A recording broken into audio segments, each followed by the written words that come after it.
Chapter 175, The Whole World on His Shoulders. Dorne, 299 of 300 AC. A year in the life of Lord Bronn of Skerich. 1 year ago.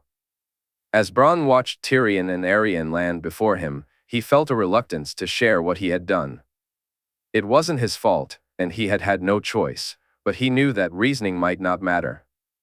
Although Bronn was a lord now, he was still the same man he had always been, not someone born into nobility.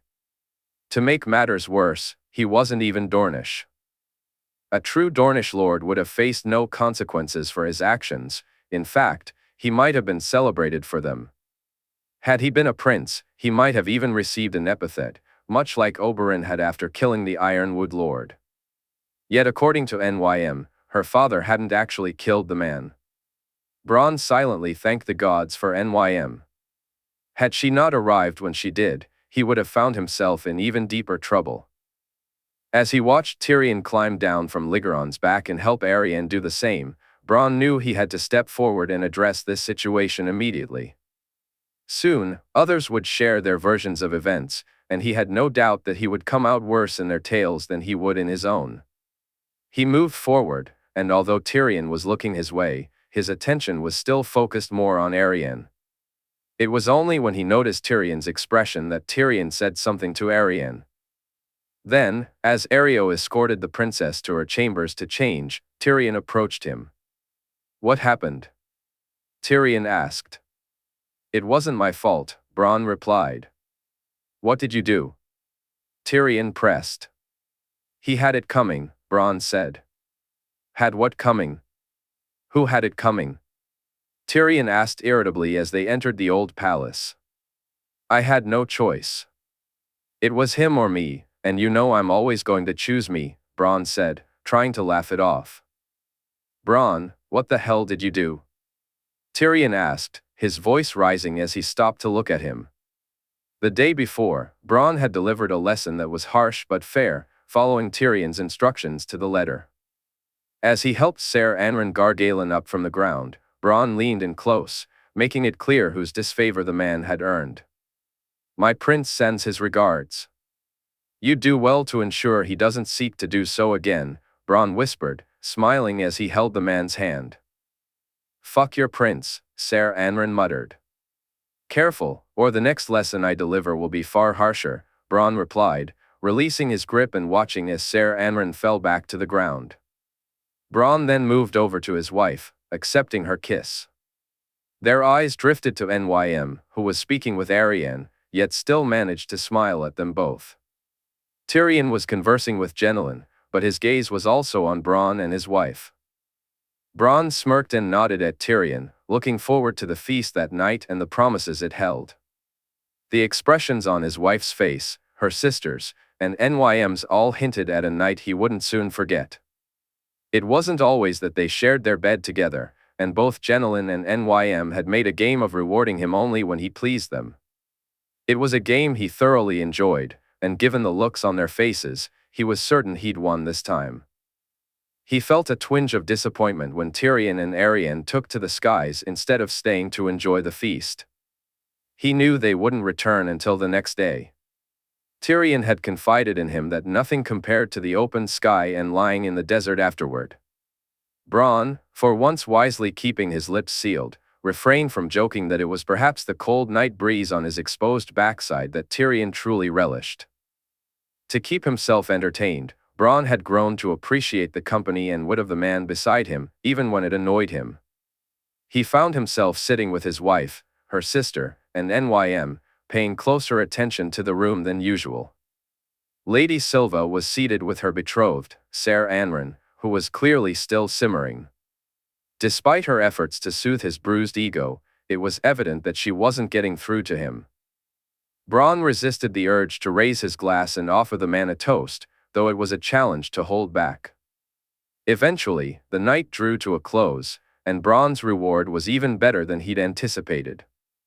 It had been a thirsty affair, and they quickly finished the wine he had brought to his and Jane's room. Being a lord, his first instinct was to summon a servant for more. But the truth was, he could use some fresh air and a break. If he just lay there waiting for the wine to arrive, he would get neither. So, he dressed quickly and stepped out into the gardens, intending to cut across to the kitchens and wine cellars to fetch it himself. At some point, he realized he was being followed, though he couldn't pinpoint when it started.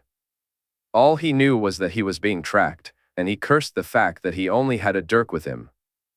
Damn it, he muttered softly as he picked up the sounds of at least 3 men behind him, though he suspected there were 4. He was proved right when a spear suddenly flashed in front of him. How the attacker had missed him, he couldn't fathom, but Bronn didn't miss his chance. He ducked under the spear's shaft and thrust his dirk up through the man's chin, emerging out the top of his head. As the spear fell, Bronn caught it and thrust it out, catching the second man squarely in the chest. He spun around, using the point of the spear to slice the throat of another attacker. The last man attempted to flee, but he didn't get far. Bronn hurled the spear, striking him in the back, then walked over, removed it, and forced it down through the back of the man's head. "Bronn," a worried voice called out. He turned to see Nym standing there, the small shift she wore barely covering her. She looked at him, concern evident in her eyes. "These bastards attacked me," he said, frustration bubbling to the surface. Nym nodded, her expression serious as she asked if he was hurt. "No, I'm good." "Who the hell are they?" "Gargalen men. I think that one is Ser Anran," Nym replied, pointing to the first man he had killed. "For heaven's sake," he muttered, already aware of the trouble this would bring.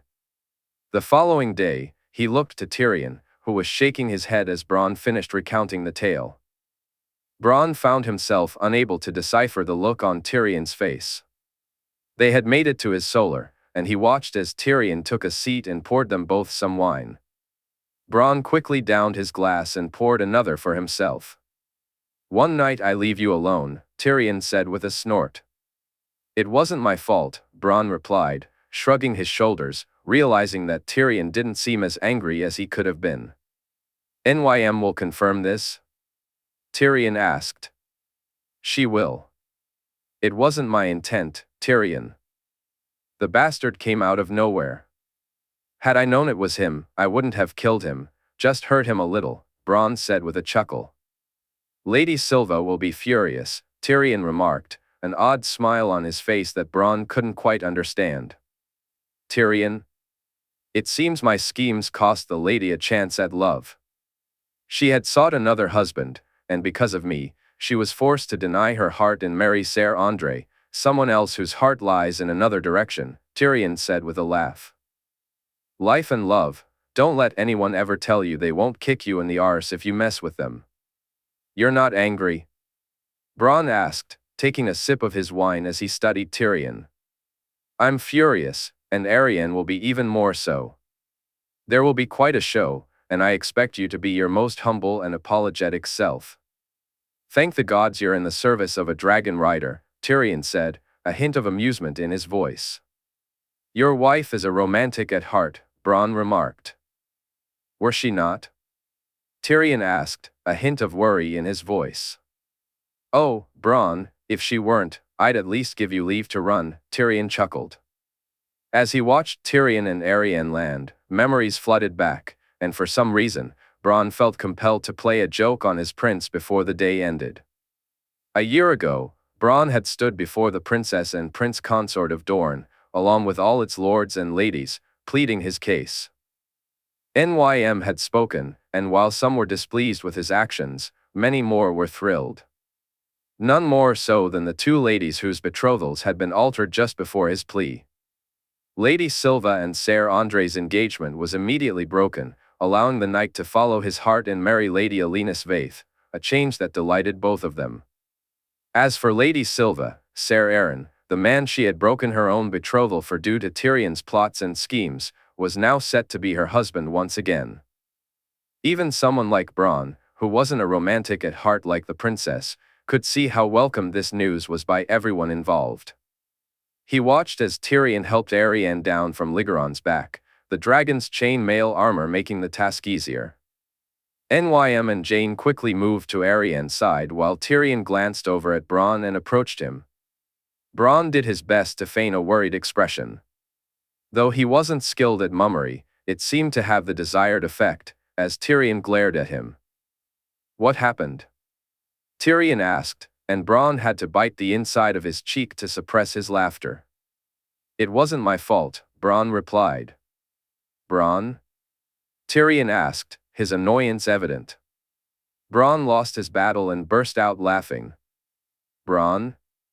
Gods, you're so easy," Bronn said, still laughing. "Careful, Ligeron hasn't eaten today." Tyrion's voice was chilling, but as Bronn looked at him, he felt a wave of relief wash over him when he saw the smirk on his prince's face. "Very funny," Tyrion said, and they both burst into laughter as they entered the old palace. The Rivellins, 300 AC. The Blackfish. If Tyrion had thought the settling-in period would be quick and easy, he would have been a fool. The first challenge had arisen during the welcoming feast he had thrown for Bran. He was pleased with the turnout. It seemed that whatever hard feelings lingered from Cat and Edmure's actions hadn't been passed on to him or his grandnephew. It was difficult enough being a new lord and managing all that entailed without also dealing with issues that were beyond his control. At one point, Bryn Den had worried that his presence might hinder Bran rather than help him, and that had been his greatest fear during the journey from King's Landing to Riverrun. He couldn't shake the thought that his name, along with the stain now carried by House Tully, might reflect poorly on Bran. If that had proven to be true, he would have sought someone else to serve as regent and perhaps even made his way to the Wall to live out his days in solitude. So when he discovered that, if anything, his presence only helped Bran settle in and was welcomed by the other river lords, it felt like a tremendous weight had been lifted from his shoulders. The state of the keep and its treasury also brought him relief. For all her faults, Cat had left the keep in good standing. Although she had taken much of their portable wealth, there was still more than enough left, so he wouldn't need to take out a loan from anyone. In time, they would be nearly restored to where they had been before. Even though they had lost some lands, the king had granted them favorable tax rates. In a year or two, they might even find themselves where Hoster had always kept them. There was a need to restructure the guards and make some adjustments, but no one would go hungry, and his grandnephew would not suffer. Debt loomed over them like a shadow. Tyrion's first significant challenge came from some of Edmure's former allies. Lyman Goodbrook, Tristan Ryger, and Mark Piper made it clear they had not forgiven the dragon for everything he had taken from them, nor had they learned the harsh lessons that had cost Edmure and Cat their lives. They never directly questioned Tyrion about how he felt regarding Jaehaerys Targaryen, nor did they openly express their own sentiments. Not that they needed to. Bryn Den might not enjoy the games played by the High Lords and Knights, but he knew them well enough. The three men were fools, and fools had brought down his house before. He wouldn't allow them to jeopardize his grandnephew. "Jonos," Bryn Den said as he took a seat after Bran had retired for the night. "Bryn Den. Young Bran seems like a good lad," Jonos replied as they shared a drink of ale. "Aye, he is. He'll make a damn good lord," Bryn Den said, a fond smile spreading across his face. "I'm relieved to see you guiding him, Bryn Den, as I know you are Tytos and the others," Jonos remarked. "You and Tytos have set aside your enmity?" Bryn Den asked. "We're kin by marriage. One day, my grandson will be Lord Paramount. We'll never truly be close, but we're amiable enough. The man came to my aid when I needed it, and it's hard to think of him as an enemy after that," Jonos explained. As Bryn Den caught Lyman Goodbrook glancing his way, he noticed that Jonos did too. "Would that all the river lords thought the same," Bryn Den said softly. Jonos smirked. "Huh, you speak of the three fools? Are you aware of them?" Bryn Den inquired. "It's not me they need to worry about, Bryn Den. They've attracted the attention of far more dangerous men than me." "The king?" Bryn Den asked quietly. "His master of whisperers," Jonos replied, and Bryn Den nodded. They shifted the conversation to other topics, with Jonos asking if Brynden planned to take Bran to visit the other lords, and whether it was true that the boy was betrothed to Myrcella Hill. Brynden chuckled to himself about that later that night. Any lingering worries he had about Bran's acceptance faded away, especially with people seeking his hand in the future. Given that the king regarded Bran as his brother, perhaps he shouldn't be so concerned after all. But he had failed his family once, and he wouldn't let that happen again. Whether the threat came from outside their house or from within, this time he would intervene much earlier and with greater determination than before. As he was heading to bed, Brynden heard a commotion. He rushed toward Hoster's room and found authorized standing there with Bran and Summer. His grandnephew was holding a book, and the steward looked at it with eager eyes, so much so that he didn't notice Brynden's arrival. "Uncle, look what Summer found," Bran exclaimed excitedly as Brynden approached to take the book from his hand. "It's Lord Hoster's journal, Ser Brynden, the one we couldn't find," authorized added, and Brynden nodded in acknowledgement. "Where was it?" he asked. Bran pointed to a hole in the wall. "Right there." "All right, off to bed with you, Bran. You need to be up early tomorrow. We have much to do. I'll keep this for now.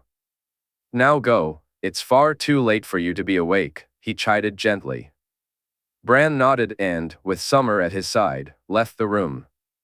Brynden waited until they were both out of earshot before taking a seat and opening the journal. He asked authorized to explain what had happened and how Bran had discovered something they had been unable to find.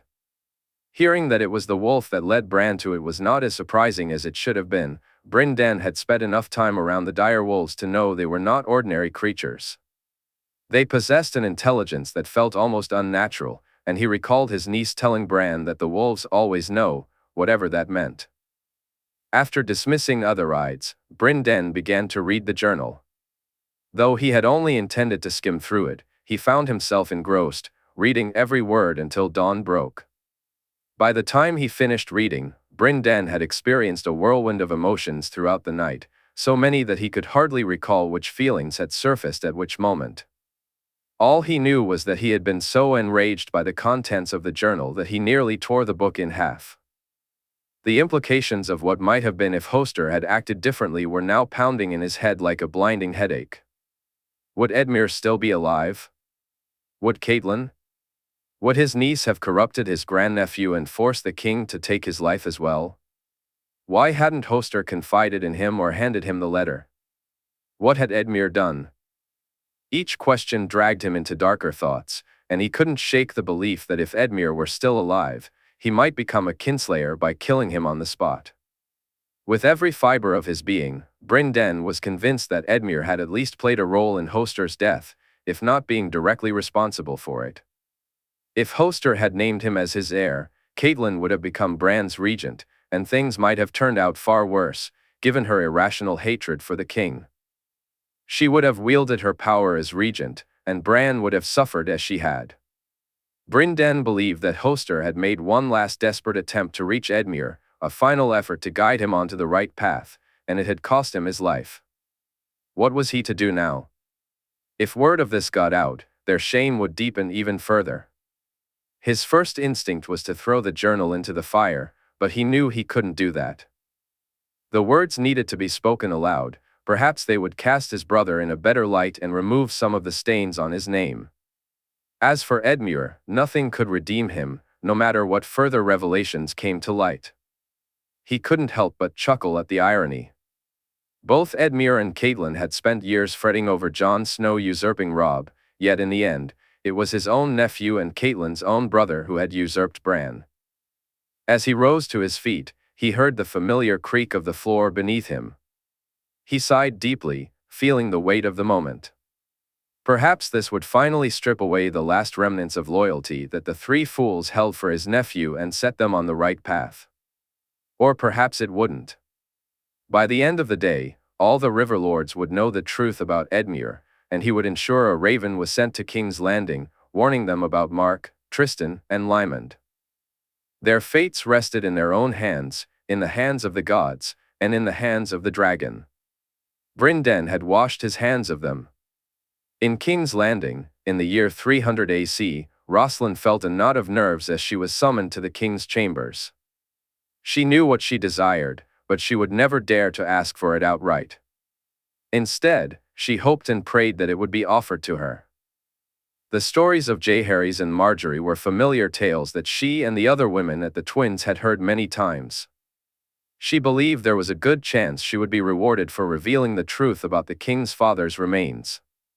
Yet, when he actually told her that he would not only see her wed, but to the man who had captured her heart, she could hardly believe it. She had spoken with Lady Jenna about her hopes. At first, Lady Jenna had reassured her that while the king was angry and would punish her house, he was not without compassion and would only seek retribution against those truly involved. So, Rosalind had written out her list, naming all those she knew had played their part, and then sat down with Lady Jenna to discuss her future. "I know His Grace will seek to reward you for this, so I'll ask you, what is it you wish for, Rosalind?" Jenna inquired as they sat together, sipping tea. "I want what all ladies wish for, my lady. A good match, one that will secure my future. It's what each of us at the Twins dreams of. And despite my father's way of handling things, he was always the one we looked to for guidance," Rosalind replied softly. "Your father has been the biggest obstacle to all your matches." "You're a fine lady," Jenna said, her tone encouraging. "Rosalind, if you had been born into any other house or to any other father, you would be highly sought after," Lady Jenna remarked, eyeing her closely. "However, Lord Walder approaches things all wrong.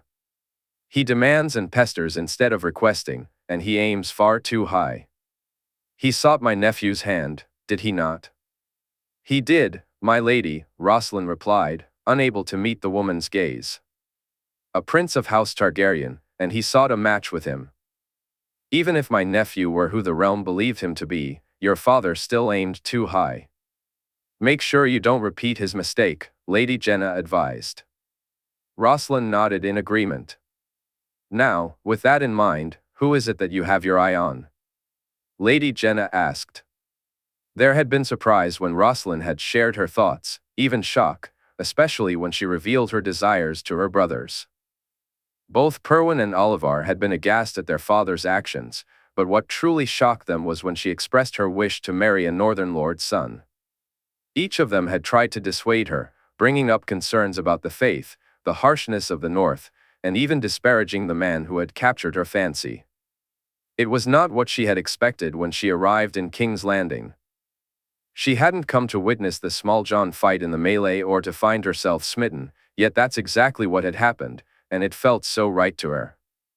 As she left the king's chambers after he granted her wish, she felt as if she could dance. But then the waiting began. She feared that the Small John might already be betrothed or that he wouldn't want her hand. Even the dowry and the coins the king had given her wouldn't be enough. Years of near betrothals, only to be rejected, began to weigh on her mind, and her worries deepened with each passing day. Finally, the invitation came for her to meet Lord Umber. She made her way to the rooms they had taken in the large tavern, flanked by both of her brothers. As she entered the room, her heart skipped a beat at the glance the Small John cast in her direction. To her eyes, his smile was genuine. As she approached the table where he and his father sat, she could have sworn she saw the Great John smile as well. That sight filled her with a confidence she feared she might never possess again. She took her seat, and both her brothers followed suit. "Lady Rosalind, Sir Perwyn, Oliver, I am Lord John Umber, though most call me the Great John. And my son here, as you no doubt know, is known as the Small John," the Great John said. "Lord Umber, Small John," her brother replied, and Rosalind extended her hand, surprised by the gentle kiss the Small John placed upon it. "His Grace has made his feelings about this match very clear, and I have no desire to oppose him. However, it is not I who is to be matched but you, my lady, and my son. So if your brothers would join me for an ale, I'll leave you both to speak." "We won't be far," the Great John said as he rose from the table, with Perwyn and Oliver following him. A moment of silence passed, and then both Rosalind and the small John attempted to speak at the same time. Rosalind giggled, delighted to see a pleasant smile on the small John's face as he gestured for her to go ahead. "Is it John or Small John that you prefer?" she asked softly. "Small John, my lady," he replied. "Rosalind," she said, smiling. "Rosalind," he echoed a moment later. "I know your lands are harsh, and I want you to know I'm not as delicate as I look. I will adapt to them, and I believe we could be quite happy together. However, if I don't please you or if you find fault with me, then I wouldn't hold you to any agreement." She spoke with determination, taking a deep breath once she finished. "I had not thought to marry, Rosalind, I'll be truthful with you about that. Since it was put to me, I won't lie and say I haven't considered ways to break the betrothal and seek a way out of it. I find myself most pleased that I've curbed my most foolish impulses," Small John said, and she felt herself relax. For the next hour, they spoke, and by the time her brothers and the great John returned to the table, she found herself wishing they weren't there. Looking into Small John's face, she could see he felt the same way, which pleased her greatly. They agreed to spend more time together, and when the great John suggested she return to the north with them to see the lands she would one day call home, she accepted eagerly. Her brothers were less enthusiastic, but they too agreed to travel to Last Hearth with them. The prospect of sailing on a pinnacle ship was likely a much bigger draw than any genuine desire to see the north. When they returned to the Red Keep, she, Perwyn, and Oliver were summoned to a meeting with Lady Jenna. There, they learned what had transpired at the Twins and the sentence the king had handed down to their house. It was far less severe than she had feared. The thought of the 6 men sentenced to the wall now gone from the keep was a welcome relief. The news that, despite the loss of income from the bridge and the retrieval of Prince Tyrion's toll to serve as her dowry, that was the extent of their punishment was a relief. Stevrin would make a far better lord of the Twins than her father. Perhaps, in time, their house would no longer be looked down upon, and other women would be as fortunate as she was in their matches. Lady Rosalind Umber, she whispered softly as she lay in her room later that day, closing her eyes to dream of her betrothed and the life they would share together. Horn Hill, 300 AC, Randall Tarley. All his life, he had supported the dragons. Even when they were deposed, and he was forced to lower his banner and bend his knee outside Storm's End, he did so reluctantly. He had been a steadfast supporter of House Targaryen, and for years, their perceived end had weighed heavily on him. Fueled his hatred of Mace Tyrell. He was well aware that people considered him prickly about Ashford, and in a way, they were right. After all, it had been him who'd won the day. But that wasn't his biggest issue with the Tyrells. It was Mace's refusal to allow them to ride to Rhaegar's side, and the cost of that decision, that filled him with resentment. Arden, his former maester, tried to stoke that hatred even further. If Arden had been someone he respected, his words might have had a greater impact. But maesters were meant to help run the keep and offer advice only when necessary. He wouldn't take advice from a man who had never swung a sword in anger. He hadn't mourned Arden when his body had been found, and later, when he learned the truth about what Arden and his order had attempted from Ser Richard, he welcomed it. In a way, it had even made him appreciate his useless oaf of a son a little more. He's there to learn and to be a maester, Randall, but he's also someone we know we can trust. Should they ever look to the dragons with anything but loyalty in their hearts, it will be men like your son that we can rely upon, Ser Richard said. It's not the life of a lord's heir, he replied dismissively. Then it's just as well he's not your heir anymore, isn't it? That was true. With Samwell at the Citadel in Old Town, he had the freedom to publicly name Dickon as his heir, and his second son was more what an heir should be. Knowing that his other son served a purpose and would help ensure the dragons thrived even allowed him to feel something he had never felt before when he thought about Samwell, pride. It also relieved his mother and sisters from worrying about how he was doing, as they could read the letters he constantly sent them.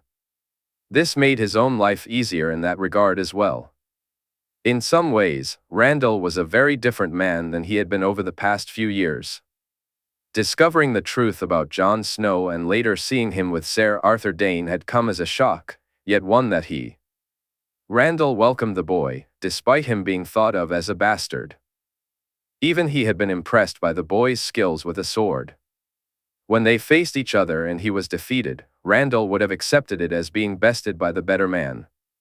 After the boy revealed his true identity, that sentiment only grew, and he couldn't help but smirk at the thought. Learning they were to march to war, with the West, the North, and even Dorne at their side, along with dragons, had been one of the greatest days of his life. The prospect of finally seeing the stag brought low was something that would have had another man breaking into song. Yet, the battle turned out to be a disappointment. The war was over before it even began. Aside from the assault on the Red Keep, led by the king himself, Randall had seen little action, even after sustaining a wound during the skirmish. This left him feeling unfulfilled, and as he lay in bed recovering, he found no satisfaction beyond the knowledge that he had helped a dragon reclaim the throne. It was during this recovery that the king visited him for a private conversation. "Your Grace, forgive me for not rising," Randall said from his bed. "There is nothing to forgive, my lord. It's good to see you well." "I've been informed that you should recover fully from your wound," the king asked as he took a seat by the bedside. "As have I, your grace," Randall replied, nodding as the king motioned to the jug of water. After Randall nodded, the king poured them both a cup. "I wanted to thank you personally, my lord. I owe a debt to you and to those who took this keep with me." "There is no debt owed, your grace. It is us who owe you our fealty, and on my own behalf, I am most happy to give it to you," Randall said before sipping his water. "And I'm most grateful for it, Lord Tarly, truly. Sir Richard tells me that despite our success, you feel as if you could have done more," the king asked, curiosity evident in his voice. "I do, your grace. Don't get me wrong, I'm pleased that once again House Targaryen has taken the throne, but you wish to test yourself in battle. No doubt, after hearing about the God's Eye and the Trident, you feel somewhat cheated," the king said. Randall nodded slightly. "May I confide in you something few, if any, know?" "Of course, your grace."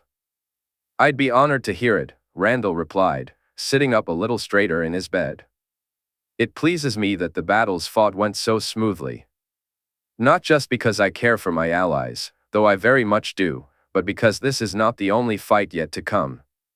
To be completely truthful, it's not even the most important one. Oh, don't get me wrong, my lord. Without one, there can't be the other, and this battle was necessary for more reasons than simply the right of it. But one day, hopefully not too soon, the realm will find itself in a fight it must win. On that day, my lord, I hope to be able to call upon you, and I promise you, it will be a fight you shall have." He had said no more than that at the time, only wishing Randall a full recovery and assuring him that in time, Sir Richard would get in touch to share more details. This conversation made Randall reconsider his role in the War of the One True King and the glory he had not yet found. When he returned to Hornhill, it pushed him to drill his men with the same fervor he had from the moment he learned the truth about Jaehaerys Targaryen. So when the letter arrived and the cart came with the dragonglass, he did as requested. Daily, his men fought against each other in a way that baffled him. They battled against others of his men who were ill-disciplined and fought like savages, and Randall wondered if it was the wildlings the king had been planning to confront. But then he remembered they had already been let through to the wall. He considered the possibility of Asosi, perhaps the Dothraki, but they didn't practice against horses. If that wasn't enough to confuse him, the weapons themselves only added to his bewilderment. Is that so? Randall mused, examining the arrowheads, spear tips, crude knives, and axes, all made from a material that should have been brittle but proved to be anything but. He couldn't fathom where they had sourced it, but he knew that whether it was an axe, a hammer, or a sword, nothing forged in the castle could break something that should have shattered easily. Aside from using Heartsbane against it, this dragonglass was nearly unbreakable. Though crude in appearance, he was grateful for its strength. Every day, they drilled, seeking answers until one day, a visitor arrived at his hall. "My lord, Sir Richard Lonmouth is at our gates," Acres, his captain of the guard, announced after knocking on the door of his solar. "Show him in and have him escorted to me." "Marlowe, bring some wine and refreshments for our guest," Randall instructed his squire, who hurried off to fulfill the request. It didn't take long for Sir Richard to enter, and as always, Randall felt a wave of relief at seeing the man alive. Richard was a good man, loyal and true, and it was reassuring to know that the king had found a place for him on the small council. After greeting Richard and inviting him to sit, Marlowe returned with wine and a plate of bread, cheese, and cold meats. Richard expressed his gratitude, savoring the food and drink before speaking. "It's been a hard ride." "This is much appreciated, Randall," he said after a moment. "What brings you here, Richard?" Randall asked. "It's almost time. His Grace will be sending you a raven soon, calling you and your men to arms. You need to be ready when it comes. Half your men, Randall, he'll ask you to bring half your men to Old Town, and from there, they'll sail to the Wall." "Wildlings?" Randall inquired, but Richard shook his head. "No, dead men, Randall. Men and beasts that will fall only to fire, dragonglass, and dragonsteel. Heartsbane will be your greatest ally in the battle to come." Randall prepared to scoff at the notion of dead men, but deep down, he knew he had to take Richard seriously. "It was a jest," Richard said. "His Grace will provide proof and show you what you're to face, Randall. Make ready and say your goodbyes to your family, and let the men say their own.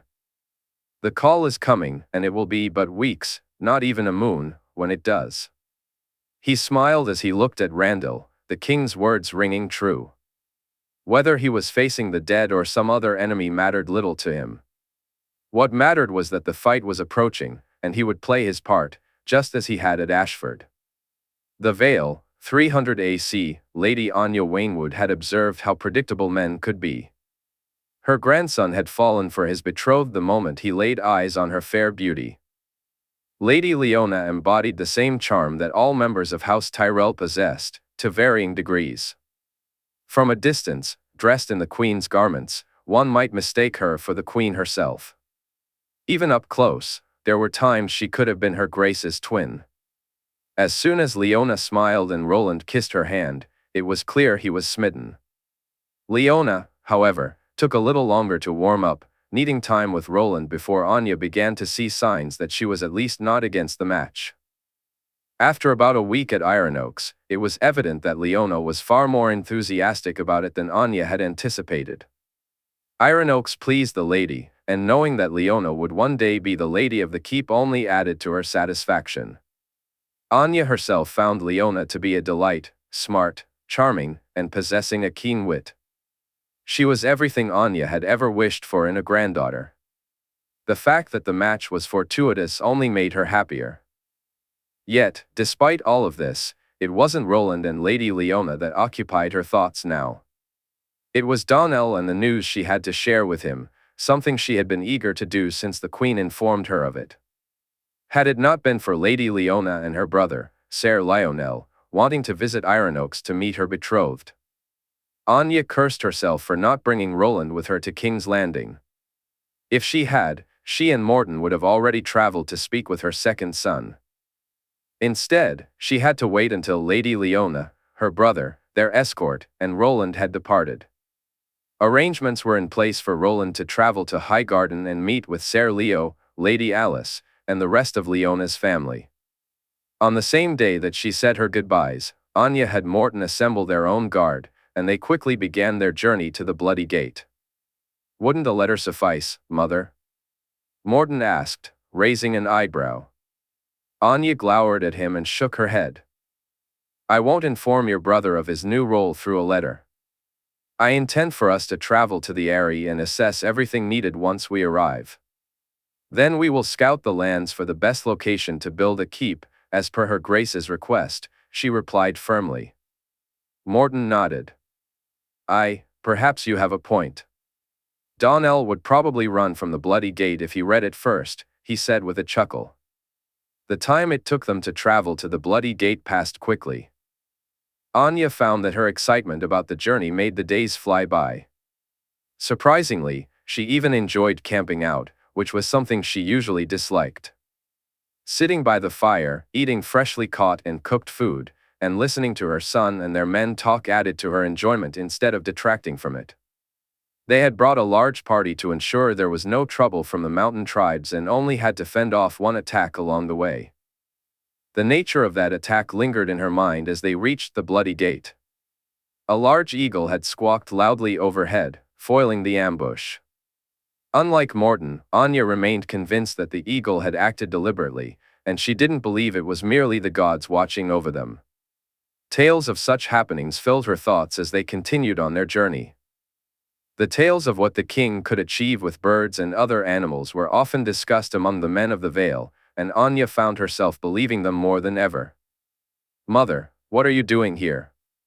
Donnell asked as he spotted her, Morton, and their escort.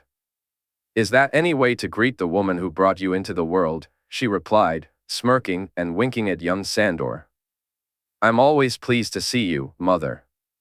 "You know that," Donnell said, as Morton helped her down from her horse. "As well you should be," she said, embracing her second son. "Now let's get me inside somewhere warm before I freeze my old bones more than they already are." She felt a wave of happiness wash over her as the fire began to warm her, and she savored the warm meal and hot cider that Donnell had sent Sandor to fetch. Her guards, too, would appreciate being indoors, even if it was just for one night. Once she had warmed herself and eaten, she told Donnell to take a seat and began to explain her reasons for being there. Her son's shock left him momentarily speechless. "Why, mother? Why would their graces wish to reward us so?"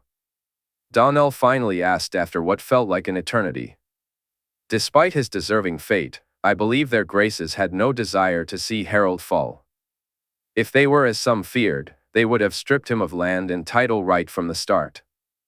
Even those who rose against them have been treated far more fairly than any of us dared to hope. And as for us, there are many reasons." "You, Donnell, are but one of them," she said proudly. "I am?" he asked, confused. "This king knows things, Donnell. We all learned that during the War of the One True King.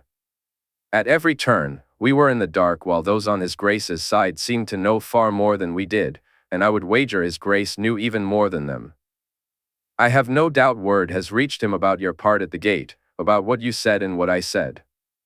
So, we have found favor with a good king and queen. Once, we had none with our own liege," she said, looking at her son. "I had thought this, the night of the bloody gate, was the limit of my ambition," Donnell replied, glancing at her and then at Morton. "Well, that is no longer the case. You are to be the castellan of House Targaryen of the Vale, a future sworn bannerman to the head of that house. Sworn to them and the crown, even above Lord Royce," she announced. She watched as pride swelled within him, a feeling she had also embraced since the news had reached her. The next day, they bid farewell to the bloody gate. Donnell handed over his seal to his second-in-command until Lord Royce sent a new knight to take his place. Their destination was the Eyrie, and as she rode alongside two of her sons, Anya couldn't help but smile at the sight of an eagle soaring overhead. It was far more welcoming than the falcons, after all. In Harrenhal, in the year 300 AC, Lady Shella Went felt that her time was drawing near, a realization she welcomed in some ways. She had lived a long and fulfilling life, and she had finally witnessed a dragon back on the throne, something she had feared she would not live to see. Her children were long gone, and she was the last of her line.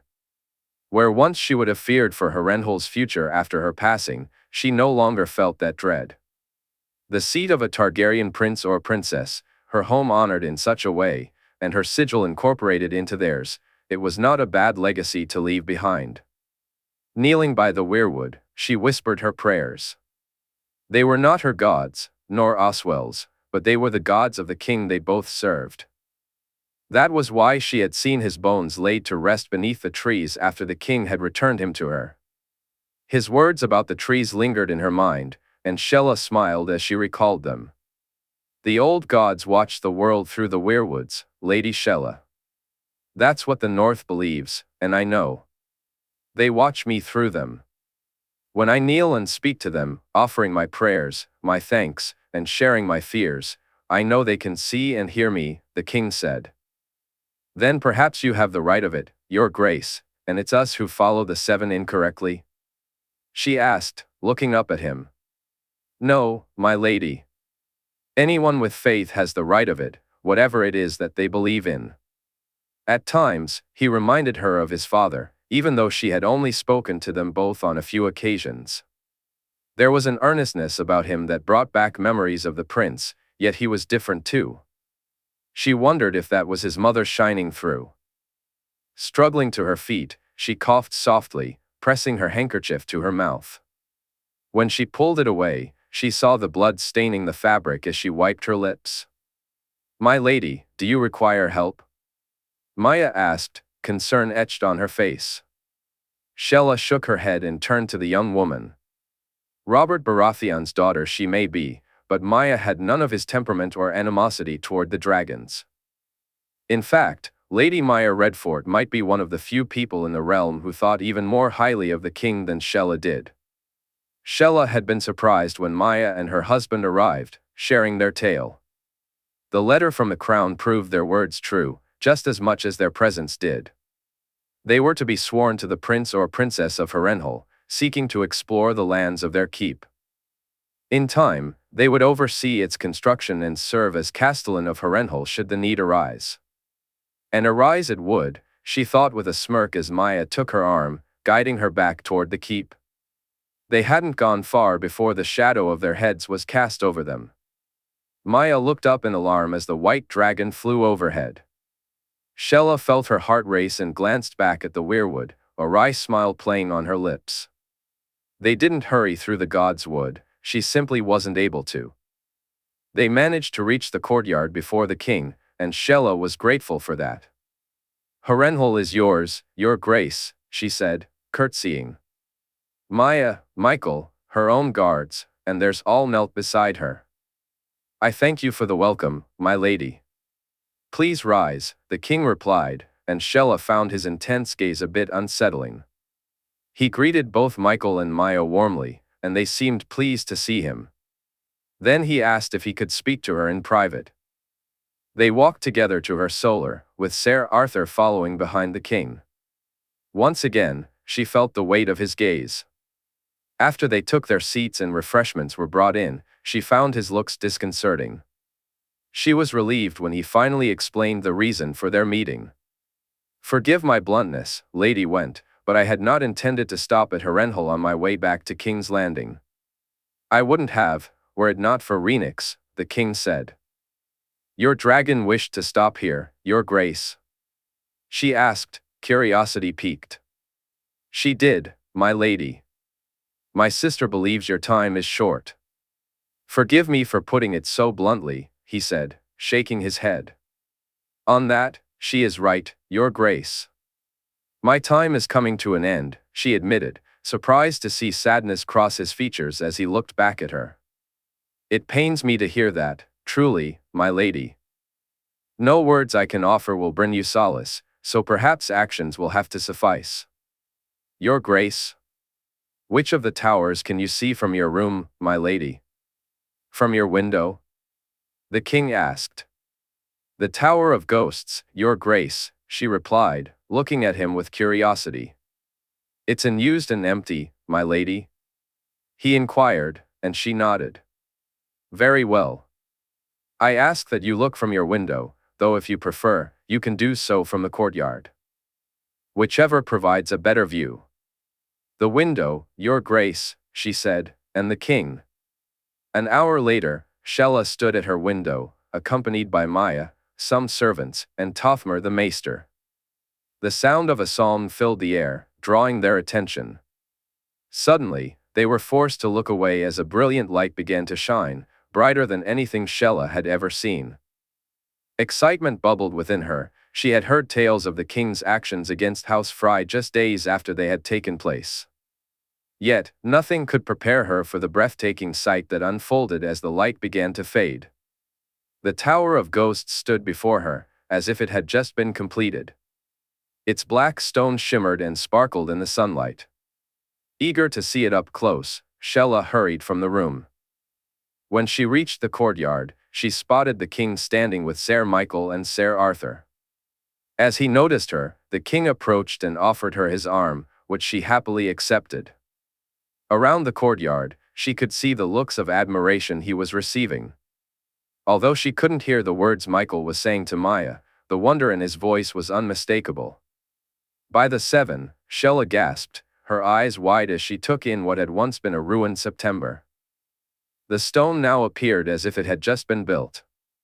Entering the Tower of Ghosts felt like stepping into an entirely different world from the one she had known at Harrenhal all her life. It was as new as it looked, and while the wood and glass needed repairs, the stone itself stood strong. There was no trace of the destruction Balerion had wrought all those years ago, and for the first time, one tower at least was as it should be. She listened intently as the king explained that, in time, the entire keep would look this way. He added that had he known about her health earlier, he would have ensured it was so by now. "I thank you for showing me this much, Your Grace," she said, interrupting his protests. He nodded, understanding that he had given her more than enough. That night, the king stayed at Harrenhal and refused to leave her bedside when she felt the familiar onset of her illness. He opened the window, allowing Shella to gaze out at the Tower of Ghosts as night began to fall. When she reached out her hand, she found his waiting for her, and he held it as her time drew to a close. A smile crossed Shella's face when he began to sing a soft psalm, choosing Jenny of Oldstones. And she never wanted to leave, she never wanted to leave. The sound of his voice wrapped around her like a warm embrace as she closed her eyes and breathed her last. Storm's End, 300 AC. Ser Davos Seaworth found joy in each day spent with Shireen, especially now that Marya had come to stay at the keep with him. Despite his wish to remain on the Wraith, Dale had agreed to serve as castellan at Cape Wrath.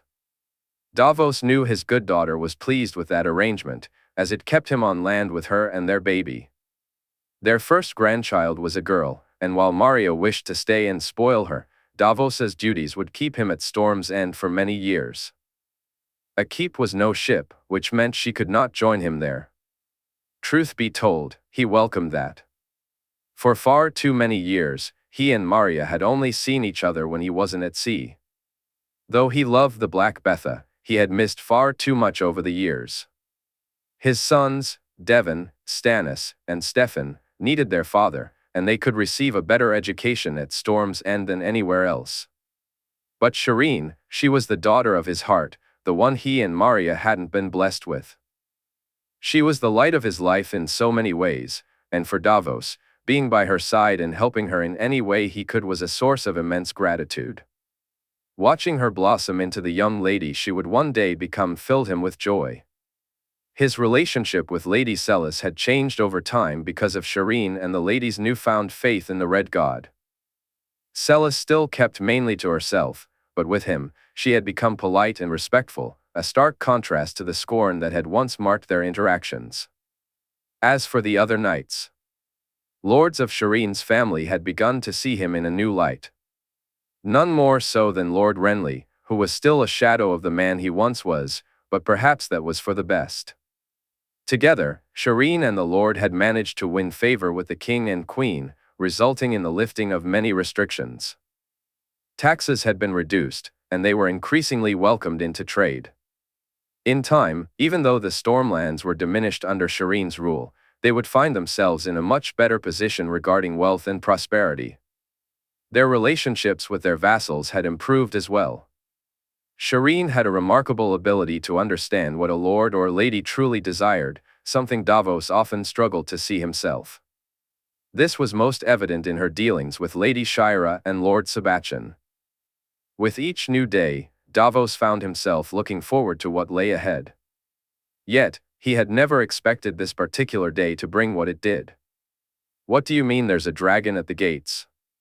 He asked Devon, hastily pulling on his clothes. The king, father. The king is here, Devon replied.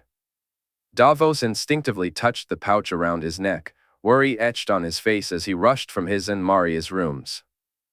By the time he reached the gates, a dragon soared overhead, and he saw the king and Ser Arthur Dayne walking through the entrance. Davos hurried over to greet them, curious about the reason for their visit. The fact that it was just the two of them, with the dragon now out of sight, suggested a friendly occasion. Yet, if it hadn't been friendly, he couldn't fathom what might have brought them here. Your Grace, we didn't expect. He stammered, his words tripping over one another as Devon looked at the king and the Sword of the Morning with wide, astonished eyes. Forgive me, Ser Davos. My visit wasn't planned. I carry a letter from Lord Stannis for Lady Shireen, the king explained. Davos nodded, and as they made their way to the courtyard, he noticed people bustling about in a flurry. The king frowned, not because of their tardiness, but because his arrival had stirred up such a fuss. I remember a time when I could go somewhere and, while people were polite, they made little fuss. I find myself longing for those days, he said. Davos chuckled in response.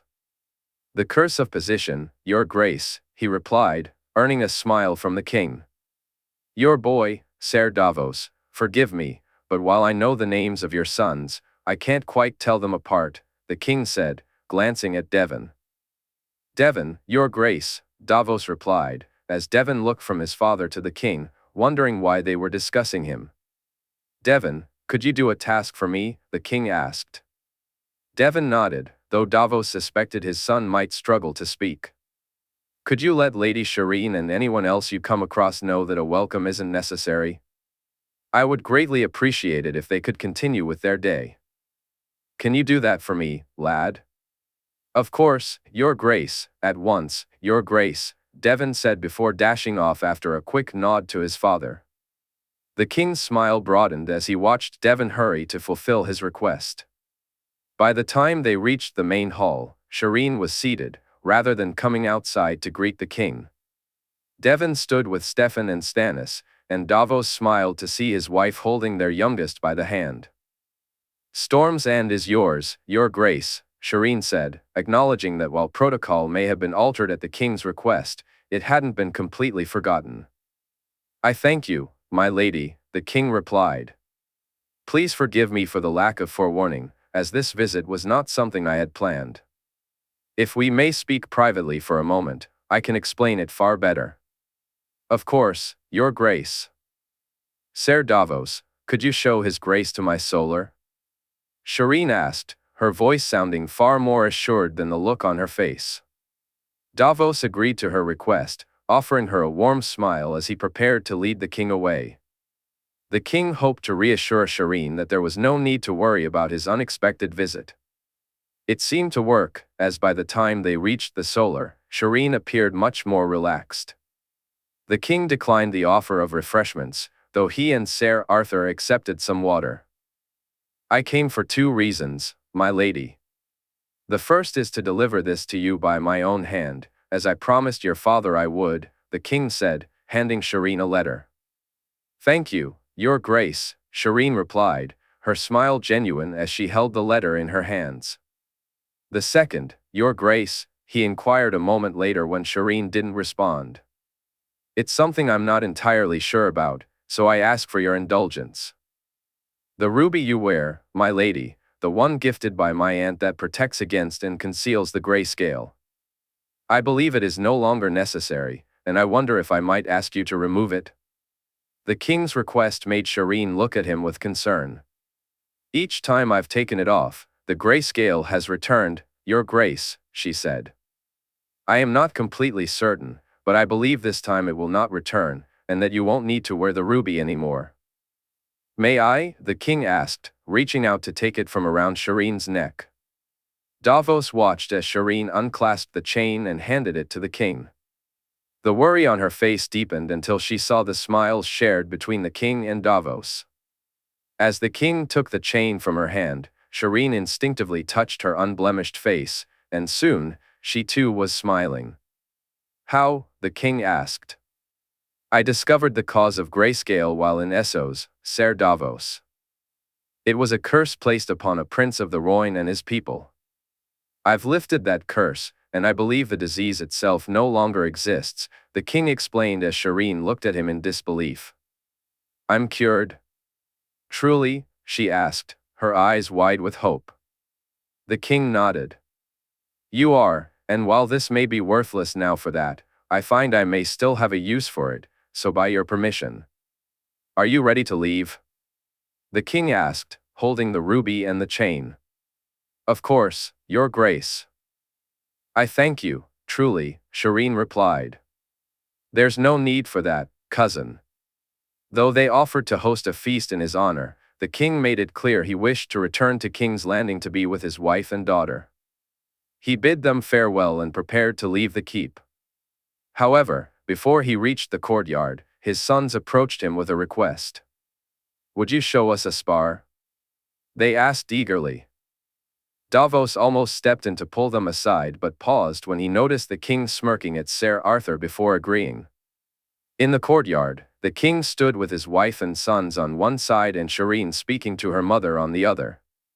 When he drew Blackfire, Davos heard the sharp intake of breath from all three of his sons, but it was even sharper when Arthur revealed Dawn. The spar lasted for some time, the two swords flashing dangerously close to one another, making Davos fear for the safety of both the king and Ser Arthur. Yet, not a drop of blood was spilled. Eventually, the king yielded, his smile radiant as he did so, and he nodded to his sons. Moments later, he was gone, the white dragon soaring toward King's Landing with the king and Ser Arthur on its back. Shireen sat on a wall, reading the letter he had brought her from her father. Davos noticed her wipe away tears more than once. Once she finished, he walked over and found her in good spirits, though the letter had been difficult for her. He encouraged her to take the day for herself, which she appreciated. The smile she gave him as she walked into the keep lingered with him for the rest of the day. Later, after finishing his own duties for the night, he realized how much he had enjoyed the day's events and looked forward to what tomorrow would bring. Chapter 176, Time to Say Goodbye, Part 1. King's Landing, 300 AC, Jaehaerys Targaryen needed this more than anything in the world. He longed to be back in King's Landing, with his wife and daughter. Even if he hadn't faced the certainty that his time with them would be limited, and that his next departure would lead him into an uncertain fate, he still craved their presence for many reasons. The harsh realities of his journey north had forced him to confront difficult truths, but it was the emotional toll of returning that weighed heavily on him as he flew over the Kingswood. After leaving the Wall and speaking with everyone he needed to in the north, he had planned to fly straight back to Marjorie and Elia, avoiding any distractions. He envisioned spending precious moments with them before heading to Storm's End to deliver a letter from Shireen's father. Harrenhal hadn't even crossed his mind. However, it was on Rhaenys's mind, and he felt her need and desire shift his course entirely. Jay was grateful for the change, even though the events at Harrenhal had left their mark on him. Lady Shella deserved comfort in her final moments, and he believed it was the least he could do to show her some of what would become of Harrenhal, followed by the peace of a song. After all, her family had done so much for his own. This experience drove home the truth that while some houses, lords, ladies, and knights had sought to bring his family to their knees, others had lifted them up. Arthur had felt this truth just as keenly when they said their final goodbyes to Lady Shella and watched her being laid to rest beside Oswell, in the shade of the great weirwood. Once they had completed that somber task, Jay felt a strong urge to do something that would bring him a smile and lighten his heart. That's when he decided on Storm's End and Shireen, and he was more than pleased to have followed his instincts. Yet, as comforting as that thought was, it wasn't enough.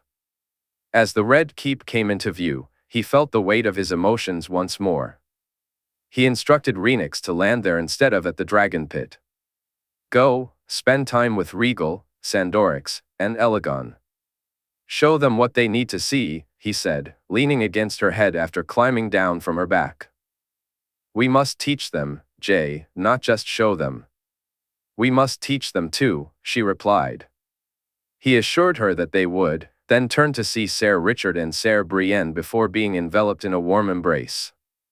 It was just what he needed, and he welcomed it, nodding in agreement as she spoke. Joy radiated from her as she looked forward to spending time with him. Although it wouldn't be today, he knew there would be much more time together in the next moon than they had in the previous one. He told Arthur to go and get some rest, and carrying the sack that held a crown, one whose true significance he may not have fully understood, he hurried to his chambers. His lack of acknowledgement toward Loras and Barristan wasn't intended as a slight. Hearing Margaery speak to Elia as he entered the room was all he needed. "See, I told you that your papa was back, little dragon," Margaery said as she approached him, cradling their daughter in her arms. "Gods, I missed you both so much," he said, kissing Elia on the forehead and Margaery softly on the lips. It was only then that he noticed Ilaria and Olenna were also in the room. He greeted them both, kissing Ilaria's cheek when she raised an eyebrow at him questioningly. As they quickly left the room, he felt a mix of guilt and relief. For now, he was grateful to be alone with his wife and daughter. Margaery handed him Elia, and they moved to their bedchamber, lying down on the bed. Leaning on their elbows, they looked at each other and at their daughter as he began to play with her.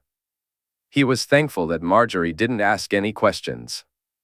He sensed that she wanted to hear about his trip, but he hesitated. He knew that once he started talking, the peace he felt might shatter.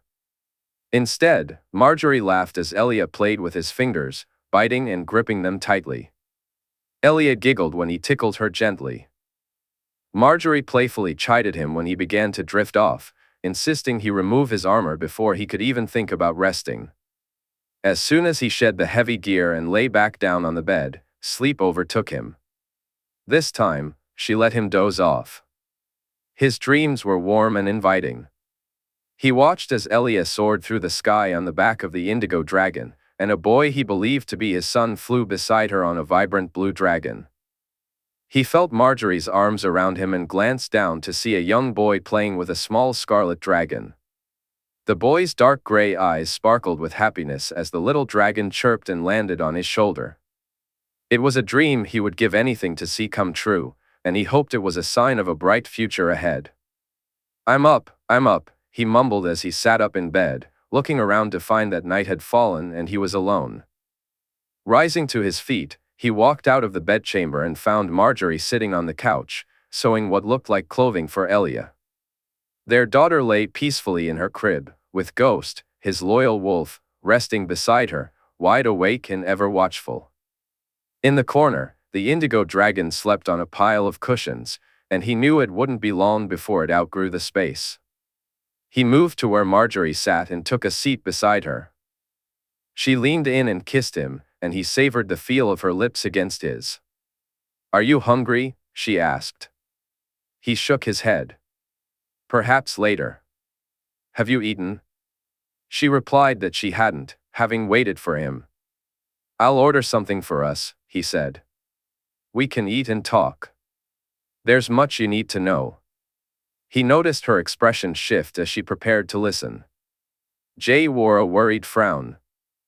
It turned out he was far hungrier than he had realized, and he ate ravenously, earning a giggle from Margaery in the process. But he wasn't the only one feeling hungry. Elia woke just after they finished, and Ghost looked up at him as well. Jay opened the door, letting the wolf run free to hunt. Only the indigo dragon seemed to have no appetite, resting peacefully while Elia cried for her own meal, a fact that relieved him. Once Elia was fed, she soon drifted back to sleep, and he led Margaery back over to the couch. "For Elia," he said, taking out a small ruby and handing it to his wife. "Is it like our own?" Margaery asked. "It will be." It was Shireen's, but what happened in Croyane has cured her for good, so she no longer needs it. "I'll ask Sherera to work on it, and Elia will wear it from now on," he replied, and Margaery nodded. "How did things go, Jay?" she asked. He decided to tell her about Lady Shella before discussing the war and what he needed to do next. She would have been happy at the end, Jay. You did right by her, Marjorie said after he finished speaking. I wish I'd known earlier, and that she'd had the chance to spend her final days in a fully rebuilt Harrenhal, he said. Marjorie reassured him once again that Lady Shella would have been happy with all he had done. It's soon, isn't it? She asked a few moments later. It is. A moon at most before I need to leave, and others will be leaving far sooner than that, he said, pulling her tightly against his chest. What plans have you to make? She asked, gazing into his eyes. Some are already in place. The men I need will be brought to the wall, and there we'll make our stand. Others are contingencies, things I hope never come to pass, and some are just saying goodbyes, he replied, feeling her shudder and grip him even tighter. I believe I'll win, Marge, truly I do. I'm not afraid of losing or of not seeing you and our family again. That's not the fear I feel, he said, watching her relax a bit. What is? She asked. That I'll lose people I love and care about. That those I care for will lose the ones who mean everything to them. I want to tell them all to stay here, to keep them away from the battles so I know they're safe. But I can't, and I fear I'll return without them. How can I face Ilaria if Oberyn falls? Arianne if Tyrion falls? Or Dany if it's Orain? I worry about my uncles and how Sansa would react if the North suffers losses. Though I believe I'll win, I'd be lying if I said thoughts of not seeing those I love survive don't make me fearful. I fear I'll leave things unsaid, just like my father did. He spoke softly, as his wife held him tight. Make your peace, do all you must, but make your peace before you leave, Marjorie urged. He nodded, resolved to do as she bid. In Dorne, 300 AC, Tyrion's good mother doted on both her children and was even more eager than he was to see her grandchild born. It brought him comfort as he looked at the raven scroll, reading the words once more. Leaving Dorne to do what he must would be hard enough, but with Malario here to comfort his wife and help her through a birth he now doubted he would witness, he knew he couldn't endure it without her support. Tyrion had rehearsed the words he'd say to Arianne more times than he could count. For 2 days, he had kept the contents of the scrolls secret from her, almost as if he believed that by not speaking them aloud, they wouldn't become true. It was a silly thought, yet Jay had given him far more notice than Dorne itself would receive, allowing him to prepare. Had it come with the orders for the Dornish spears to be made ready, and with Oberyn's return meant he needed to address the looming journey to the wall, yet he found himself hesitating to speak up. It brought him some comfort to know that his reluctance wasn't entirely selfish. His wife was experiencing the ups and downs of pregnancy, and her moods were unpredictable. Arianne could swing from anger to sadness, or even moments of joy, all due to the changes her body was undergoing. Tyrion worried about how she would react to the news he had to share. There was a hint of selfishness in his desire for things to remain as normal as possible between them before he had to deliver news that would undoubtedly upset her. In moments like this, he wished he were a larger man, he thought with a smirk. His brother and Jay had sought the sparring yard to ease their troubled minds, but for Tyrion, that wasn't really an option. He had learned to defend himself and could wield his axe when necessary, but it didn't bring him peace. Cheer up, you miserable fucker, a familiar voice called out, and he didn't need to look up from his desk to know who it was. Who let you in? He asked as Bronn took a seat across from him and poured himself a glass of wine. Who's going to fucking stop me? Bronn replied, which at least brought a smile to Tyrion's face. His gaze drifted back to the note in front of him, and his thoughts returned to his wife. The combination of his silence and expression soon earned him a questioning look from Bronn. Read, he finally said, handing the scroll to Bronn. So, you have to go to King's Landing on Ligeron. That'll take you what, a day or more? Bronn asked. It's not just about going, it's what it means that I have to go, Tyrion explained, noting the confusion on Bronn's face. Pouring himself another glass of wine, Tyrion began to share the full extent of what lay ahead. He spoke of Hardhome and the unsettling visions both Oberyn and Loras had shared with him. Then, he delved into the deeper truths of what was truly happening. On Dragonstone, men across the realm were secretly preparing for the impending war, with dragons playing a crucial role. The armor for Ligeron and Rhaenys, that's what it was for? Bronn asked. Tyrion nodded as Bronn gulped down his wine and poured himself another glass. Aye, it is. This won't be as easy as the war for the throne. This enemy won't be so easily subdued, so I won't ask you to join me, he said, looking at the man who had stood by his side for many years, a man he considered as much a friend as a sworn shield or enforcer. Good, because dead men marching is where I draw the line, Bronn replied with a chuckle, and Tyrion joined in. It's as good a place as any, he said softly. But I would ask a favor of you. I'm not sucking your cock, Bronn said, far too seriously. Then, they both burst out laughing. Why the hell would you say that? Tyrion asked, holding his wine glass and looking at him. A man needs limits, Bronn said, smirking. Then his expression changed. I'll guard her with my life, Tyrion, and you know how much I value that. I do. Thank you, for all of it, Tyrion said, feeling the emotion in his voice. I was well paid, Bronn replied with a shrug, and this time it was Tyrion who smirked. Well, don't say it, Bronn interrupted, and Tyrion welcomed the laughter that followed. Later that day, he knew the time had come. He made his way to where his wife, her mother, and brother were gathered. Seeing Arianne smile at him warmed his heart but also filled him with dread. As he took a seat beside her, he found himself unable to speak the words he needed to say, so once again, he stayed silent. Tyrion spent the rest of the day listening as Trystane spoke of. Tyrion wanted to visit King's Landing, but Malario had told him it wasn't possible. At dinner, he barely touched his food. Later, as he and Arianne retired for the night, it was his wife who brought up the topic. Tyrion knew he had no choice but to speak words that would cause her pain, and he could only hope it wouldn't be too much. The raven I received from Jae was more important than I may have let on, he said, helping Arianne undress. I expected as much. What does he ask of you? Arianne inquired. The war for the Dawn is almost upon us, and it's a war that Ligeron and I must play our parts in, he replied, feeling her stiffen at the news. When? She asked, her lip quivering. Tyrion felt his heart clench as he looked at her. I must leave in the next few days, as soon as I'm able. He wishes to speak to us all in King's Landing, to prepare us for what we will face and what our roles will be.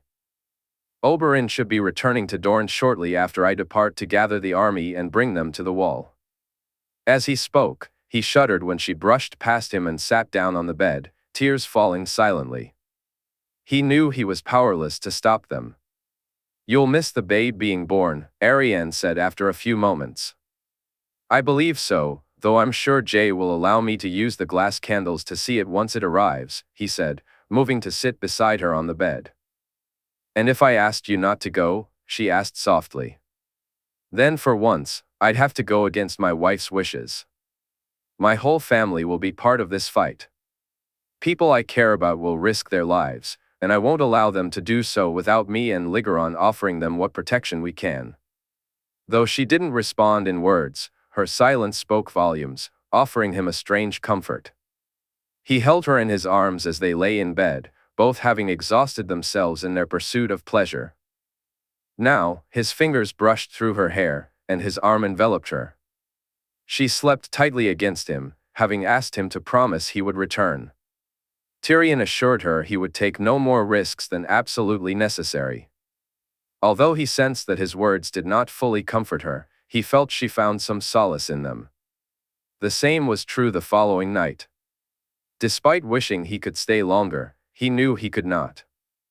So he spent the entire day saying his goodbyes, making sure nothing was left unsaid. He wrote a letter and entrusted it to Satin, who almost demanded to accompany him. Tyrion firmly denied the request. It was far better for the boy to stay behind. The wall was no place for someone his age. An argument erupted when Trystane insisted he should go to King's Landing with Tyrion. To his surprise, Arianne supported Trystane against her mother. He needs to see the Red Keep and speak to his cousins. It's better for him to do that with Tyrion by his side than to wait any longer, Arianne argued. Tyrion sensed that her insistence stemmed partly from a fear that not all of them would return from the war they were soon to face. Finally, the moment arrived. He gathered his belongings and called for Ligeron while Trystane waited near where the dragon would land. Tyrion hoped his good brother's dreams of flying to King's Landing would match reality. He stood with his wife, feeling for once that his words had failed him. There was nothing left to say, so he kissed her as deeply as he could, praying it wouldn't be the last time. "Come back to me, my lion. Come back to us," she whispered softly in his ear. He nodded and promised he would. As he moved toward the dragon, he couldn't look back, fearing that if he did, he wouldn't be able to leave. Then a hand touched his shoulder, catching him by surprise. "Ari," he began, turning to see Bronn standing there. "Do I look like your wife?" Bronn replied, shaking his head. "Not you, you ugly bastard." "What are you doing?" he asked, eyeing the sack slung over the man's shoulder. "I've had your back for too long to let some dead fool end you. Now tell the prince to get his rear in gear." Bronn moved toward Ligeron, and Tyrion couldn't help but smile a moment later as they took to the skies. King's Landing, 300 AC, Oberyn. Even if he didn't know how his nephew felt, it was still obvious. Oberyn could see just how much Jae was struggling with the weight of what lay ahead.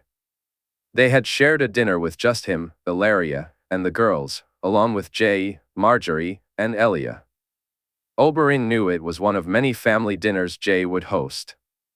During the meal, his nephew made an effort to spend time with each of them, laughing with his cousins and chatting with Illyria and himself. When the evening ended, Jae was reluctant to let them go. Later that night, when they were alone in their room, Illyria remarked on the dinner. Like him, she had enjoyed the evening, but it was clear to her that there was much more at play than just a simple family gathering. Over the next few days, Oberyn wrestled with whether or not to bring it up with Jae. On one hand, he felt it was necessary, on the other, he could see how hard it was for Jae to cope with everything. Instead, he turned to Arthur and found his suspicions confirmed. War was on the horizon, and Jae was nearing the moment when he would have to lead them into battle. He would also need to order them to leave and prepare. He and Jae had already discussed what needed to be done many moons ago. Jae had asked him to start preparing men from Dorne for the challenges ahead, and Oberyn had sent word to those he intended to bring with him. Only half, of what his nephew had requested, and so Oberyn had. Oberyn had done just that. The strangest realization came to him once he understood what weighed on Jae's mind. He felt no reservations about what he needed to do. He resolved to speak with his nephew and ease his worries, at least on that front. Oberyn chose a familiar place where Jae would speak most freely.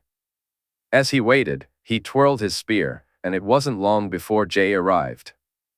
"You're slow this morning," Oberyn remarked as he dodged a strike from Blackfire. "Or maybe you're just faster and know my moves better," Jae replied, spinning to nearly catch the shaft of Oberyn's spear. "True, I do feel faster," Oberyn chuckled, narrowly blocking Jae's next strike.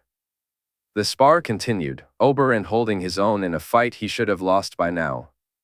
He sensed that Jae was intentionally dragging it out, just as he seemed to do with everything else in his life. The day before, Oberyn had watched from the balcony as Jae sparred and played with his 4 youngest daughters. He had seemed lost to the world, completely absorbed in the moment with Elia, Obella, Doria, and Larisa. Even after their games ended, Jae had taken the time to sit and talk with each of them. He had arranged for treats to be brought out, and it was only hours later that he returned to his rooms.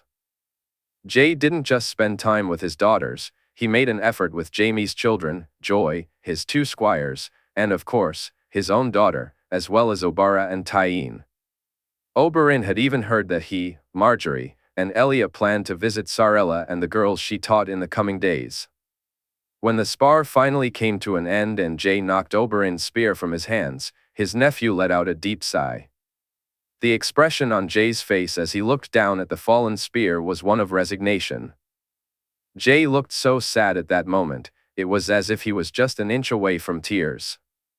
Oberyn observed as his nephew walked over to the water jug, poured 2 mugs, and then picked up his spear, leaning it against the wall before joining him. "You know," Jae said as they settled into their seats. "I know. You wear your heart on your sleeve, nephew. How you feel about someone has always been clear to those who know you well. When you're happy, hurting, or troubled, you don't hide it very well," Oberyn replied, taking a sip of his water. "A bad mummer," Jae snorted. "A good thing," Oberyn countered, meeting Jae's gaze. "Far too many people wear false faces. It's better that you're not one of them. Besides, it's only with those who know the truth of what's in your heart." Jae looked at him, a small smile beginning to form. "I want to wish it all away. To just close my eyes and make it disappear. Knowing I cannot, that I must not, sometimes it feels like more than I can bear," Jae admitted, his voice breaking. "No man should have to bear so much. I both wish you didn't have to and am glad it's you who does, in equal measure. Were it someone else, I fear it would break them," Oberyn said, his gaze steady on Jae. "I fear it may," Jae replied. "Which is why it will not. You are not alone in this, nephew, even if it sometimes feels that way. And knowing you as I do, I know you may wish it so," Oberyn continued, noticing Jae give a slight nod. "I will leave by week's end. After gathering my men, we will sail north. I do not wish to send me and others like me, yet on this, I'll give you no choice. I go because Dorne needs me to lead its men against the dead. All who faced them before must do so again, to leave no doubt about what they can do and how they must be fought. You do not send me, Jae, I go." "Regardless," he said, noticing how Jae seemed to relax just a bit. "The girls?" Jae asked. Oberyn shook his head. "They should stay, though Obara will hate me for it. Their sisters, mother, and cousins will need them." Jae smiled, appreciating that he included Marjorie and Elia in that statement. "I'll arrange for Aemon or Sherera to take you. It'll be quicker and give you some extra time with our family." This brought a smile to Oberyn's face. "Uncle, I..." Jae started, rising to his feet, and Oberyn embraced him. "As do I. It's been the greatest blessing of my life to have found you and my niece. I'm truly grateful to have been given back a piece of my sister in the form of her son. Should the worst come to pass, know that I wouldn't have it any other way. But fear not for your uncle, and remember the only thing we say to death is not today," Jae finished for him, and Oberyn nodded. That night, he shared a private dinner with his girls, joined by Ilaria, Sarella, and Tyene. With Nym absent, they all gathered around him. He informed them of what was to come, explaining that he would be leaving in a couple of days. He arranged to spend the next day with them, just the 5 of them. As expected, Obara argued, but he reminded her that she must protect their family, which kept the discussion from escalating into a true argument. Later, he and Ilaria spent the night together in their bed, finding comfort in each other, though Oberyn felt like a starving man unable to quench his hunger. The following day, they enjoyed a picnic in the Kingswood, just Ilaria, him, and their girls. Upon returning to the Red Keep, they learned that Aemon would be ready for him the next day. After another dinner with his girls and one last night in his love's arms, he woke early, dressed, and made his way to Jae and Marjorie's chambers. It was no surprise to find Jae already awake. His nephew had risen early.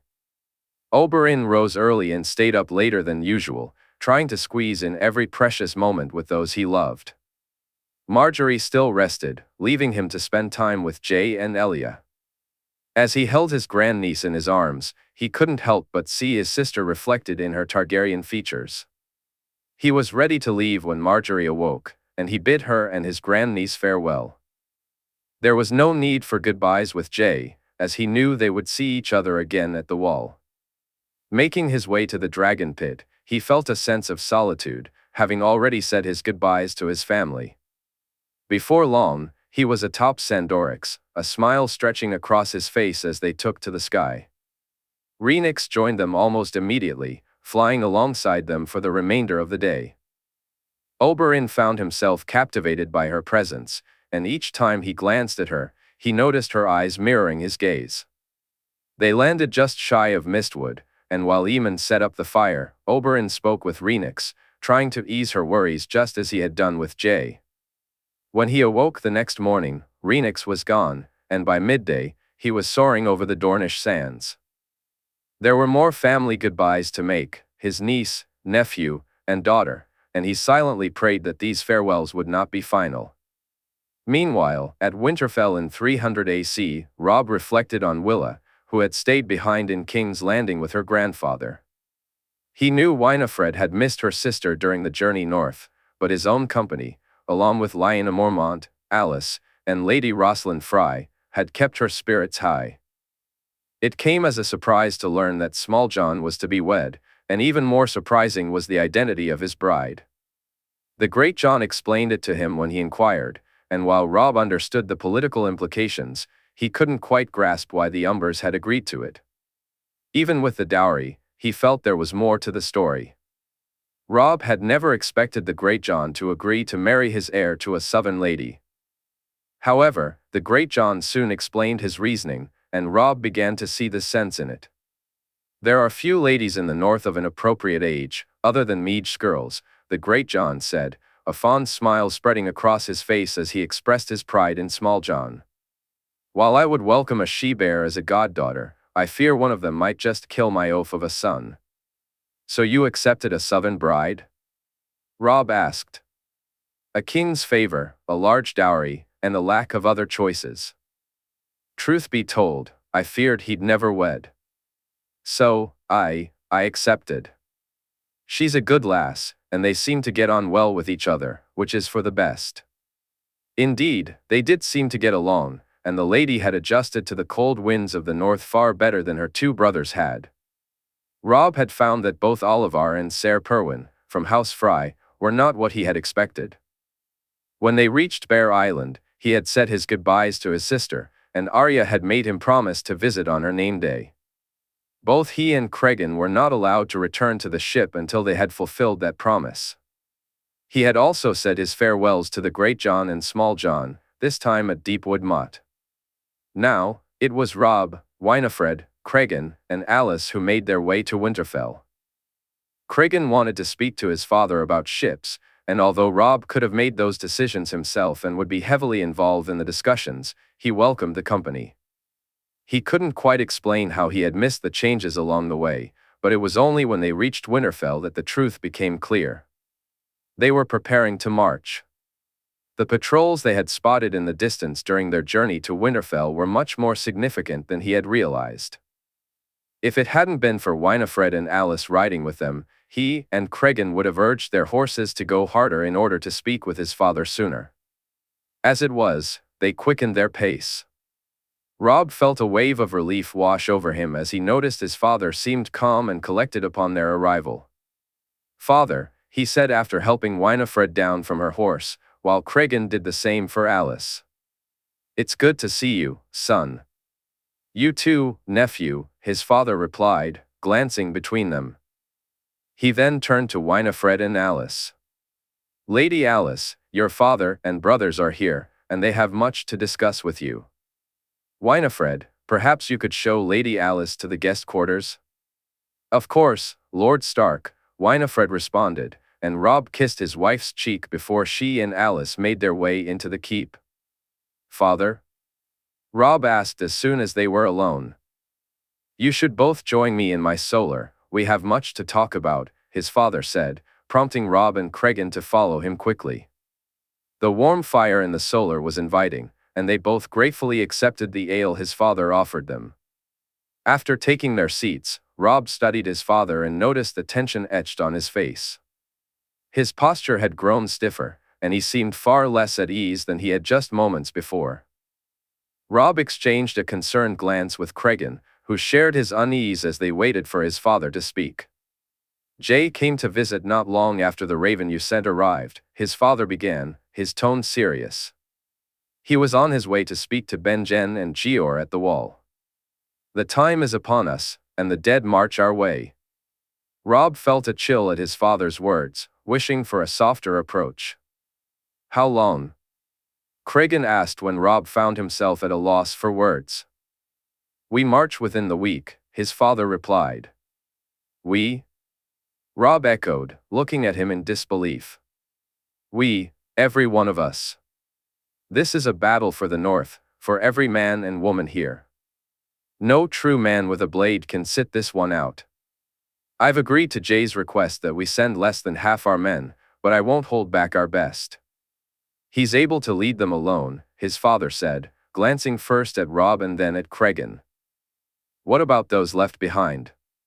Robb asked, now fully focused on the matter at hand. They are to be held in reserve, should the worst happen. If it does, they won't be staying here to hold the keep. If we fall, they will march south, and I've arranged for an old friend to take command of that, his father replied, a brief smile crossing his face. Father? Robb inquired. Howland Reed will oversee the evacuation of half the north by land. Lord Wyman and Ser Wendell will manage the other half by sea, should it come to that. Evacuate the north? Robb asked, concern etched on his face. I've spoken to Jae about what happened in Hardhome. Even with Renix, they were fortunate to get the free folk out alive. We won't take any chances this time.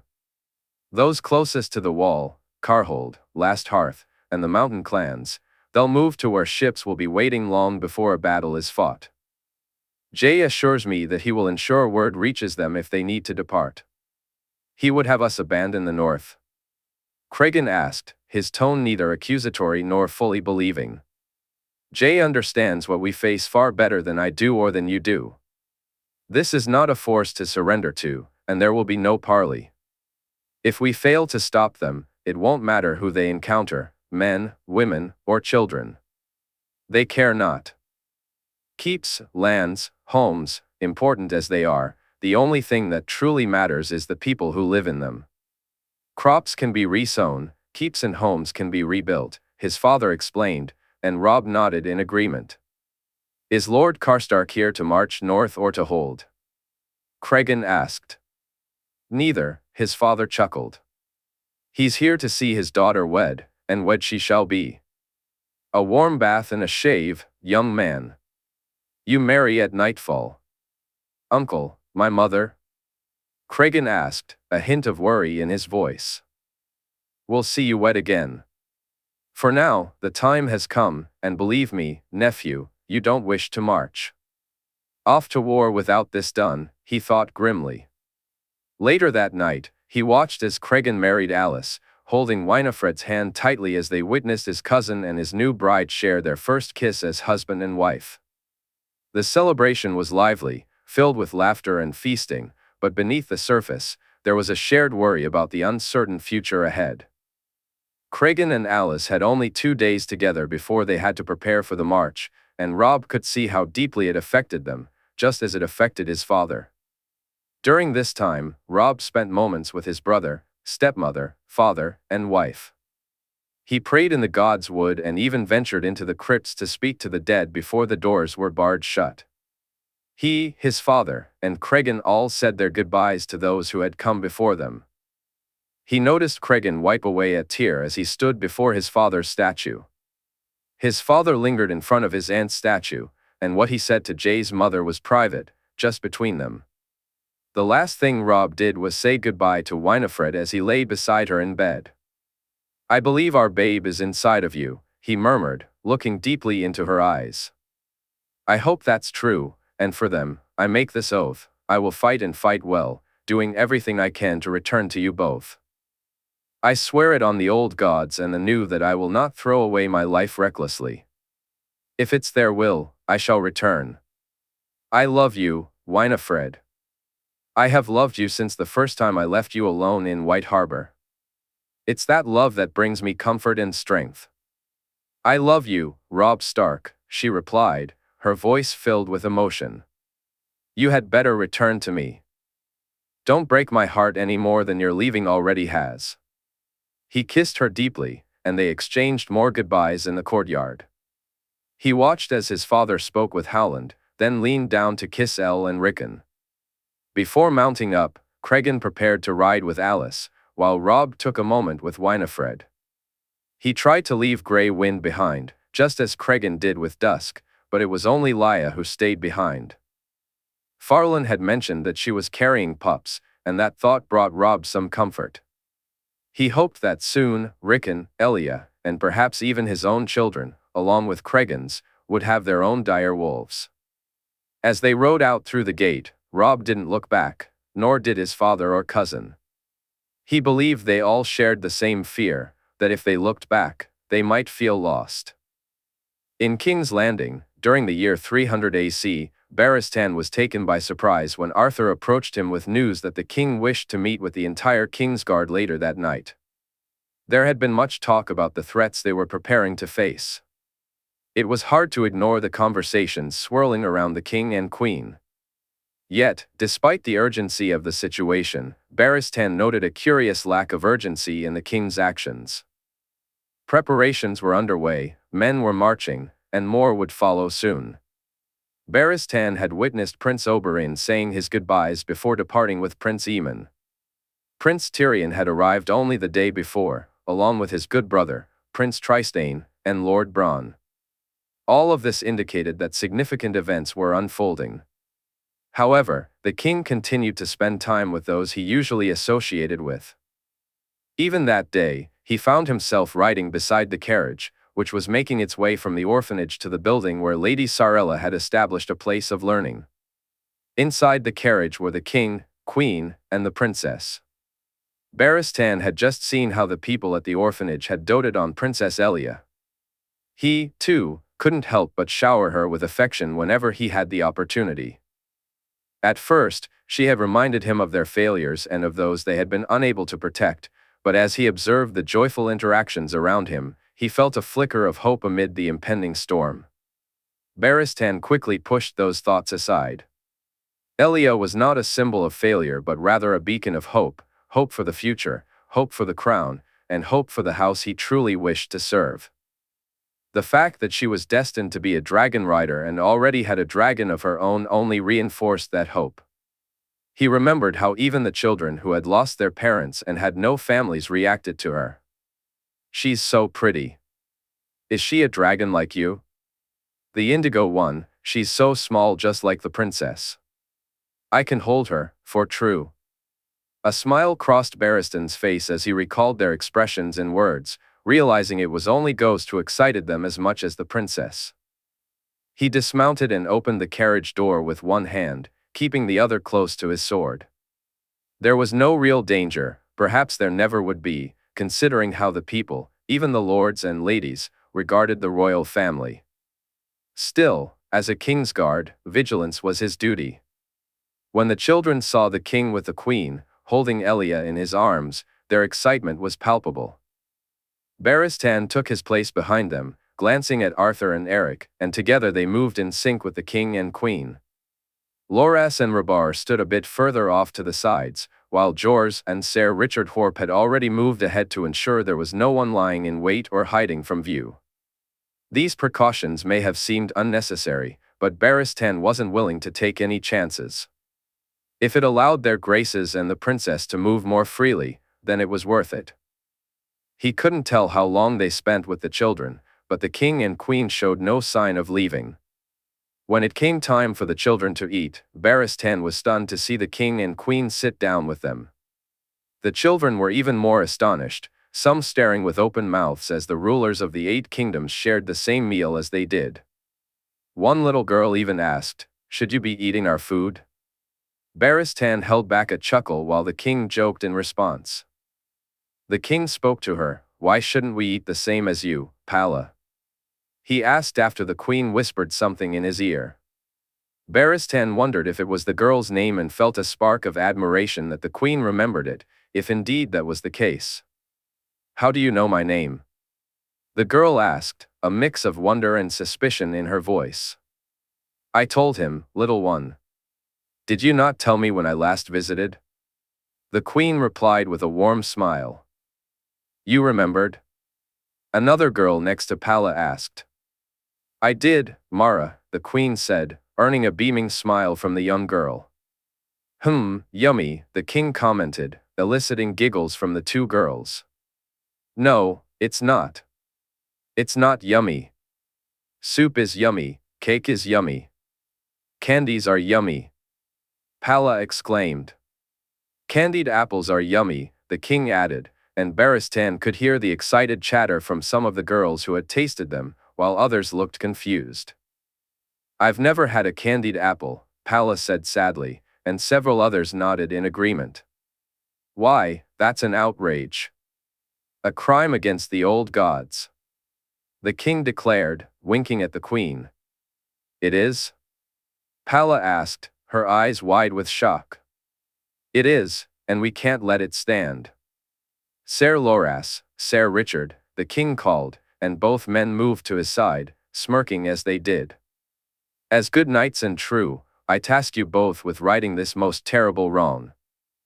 I say these fine ladies deserve candied apples for dessert. Find me some and bring them here post-haste," the king proclaimed, his voice full of mirth as he handed Loras a coin purse.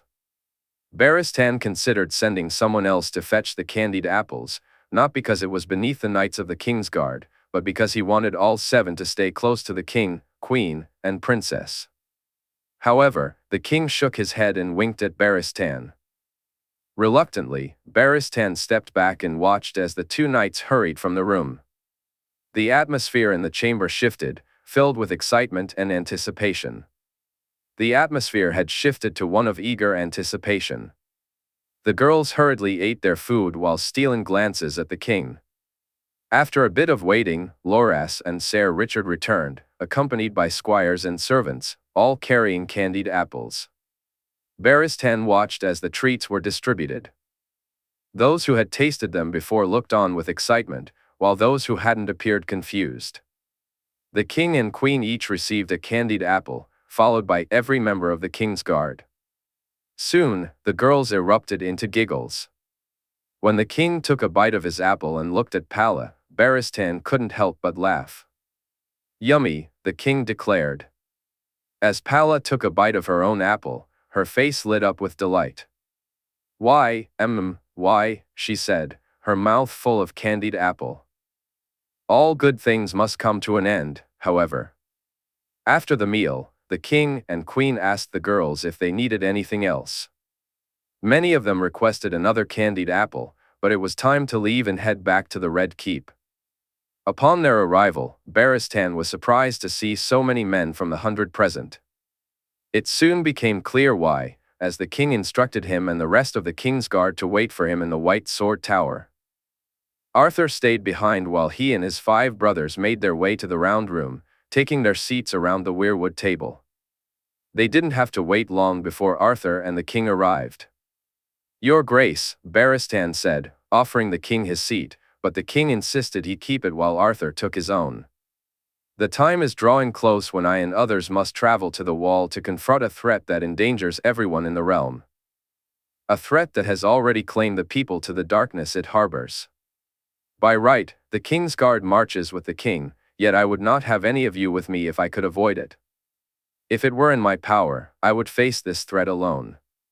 But I know I cannot, and I will not order any man to do so if I can help it. I will take 3 with me, and only 3. Those 3, I'll leave it to you to decide. For I cannot, I will not." "Your Grace?" Loras asked, looking at him. "I leave it to you to decide, Loras. On this matter, I won't force you one way or another. Take the night, speak among yourselves, break bread together, and enjoy a drink. Do so as the brothers you are, and as the good and true knights each of you has always been. Remember that you seven, along with the two who fell, Allers was as much a Kingsguard as any man who ever wore the white cloak. His and Walder's loss is something I carry with me every day. No king has had truer knights, and each of you has more than earned my respect and gratitude. The 100 shall guard my door tonight, and I won't leave my rooms until the morrow. I thank you, each of you. The king said this as he walked from the room. Barristan watched him go, and he was not the only one with his eyes on their king. It had not been a difficult choice. Arthur would never forgive himself if he let his king face this threat without him by his side. Loras, not only the king's truest friend, had fought the dead once before. Each of them, including Barristan, wished to be among the three chosen, yet they had a queen and a princess to protect as well. This was not the same kind of war he had once left the Red Keep to fight at the Trident, but those memories shaped their decisions. Ser Richard Horpe had stayed to protect his charge before, and so he volunteered to do so again. Ser Rabar did the same, though he longed to fight alongside his family and king. Ser Eric followed suit, deferring to Barristan, who in turn deferred to Ser Jorah. I've been by his side since before I knew him as king. When I thought of him as just a boy, he treated me better than any man had treated a guard before. Serving him has been the greatest honor of my life, Ser Barristan. As Lord Commander, the choice is yours, and my blade is lesser than others in this room. And yet, it's true. The queen and the princess need their own. Let me and mine serve my king, Ser Jorah said, earning a nod from Barristan. I say we do as the king suggested. Let's drink as brothers and have no regrets. Serving my king has been a great honor, and serving with my brothers has been just as rewarding, Ser Loras added. Aye, let's get drunk. Ser Richard exclaimed, prompting laughter all around. In King's Landing, 300 AC, Sansa felt a growing distance. Willis had been busier than usual, often locked in discussions with Lord Wyman, leaving her longing for their walks together. Though she too had been busy, she always found time for him. This shift made her worry that something was wrong or that perhaps she had annoyed him. It was her brother who revealed the truth, and Sansa felt an immense relief. But that relief quickly faded as the full extent of the situation became clear. Oberyn was leaving, and Jay was spending time with everyone, something he had always done, but never quite like this. Joy had mentioned they had arranged for a day of riding, just the two of them, a whole day, she had said excitedly. Meanwhile, Martin and Tommen were given more extensive lessons, sparring 3 times a day and jousting, while Sansa rarely saw her brother alone. Whenever she did catch sight of him, he was even more attentive, and she realized she couldn't just accept it quietly and enjoy their time together like before. Speak to me, Jay, she said as they prayed by the small weirwood. I always speak to you. See, we're speaking, he replied, rising to his feet and sticking his tongue out at her, which made her laugh. Jay, I'm being serious, she said, frowning at him. But she couldn't help but laugh even more when he moved closer and literally turned her frown upside down. Why so serious? He asked playfully, curling her lips into a smile. Jay looked up at her with a smirk. Sansa, he said, a hint of teasing in his tone. Frustrated, she replied, if you're not going to speak to me honestly, then I'm just going to. She turned to walk away.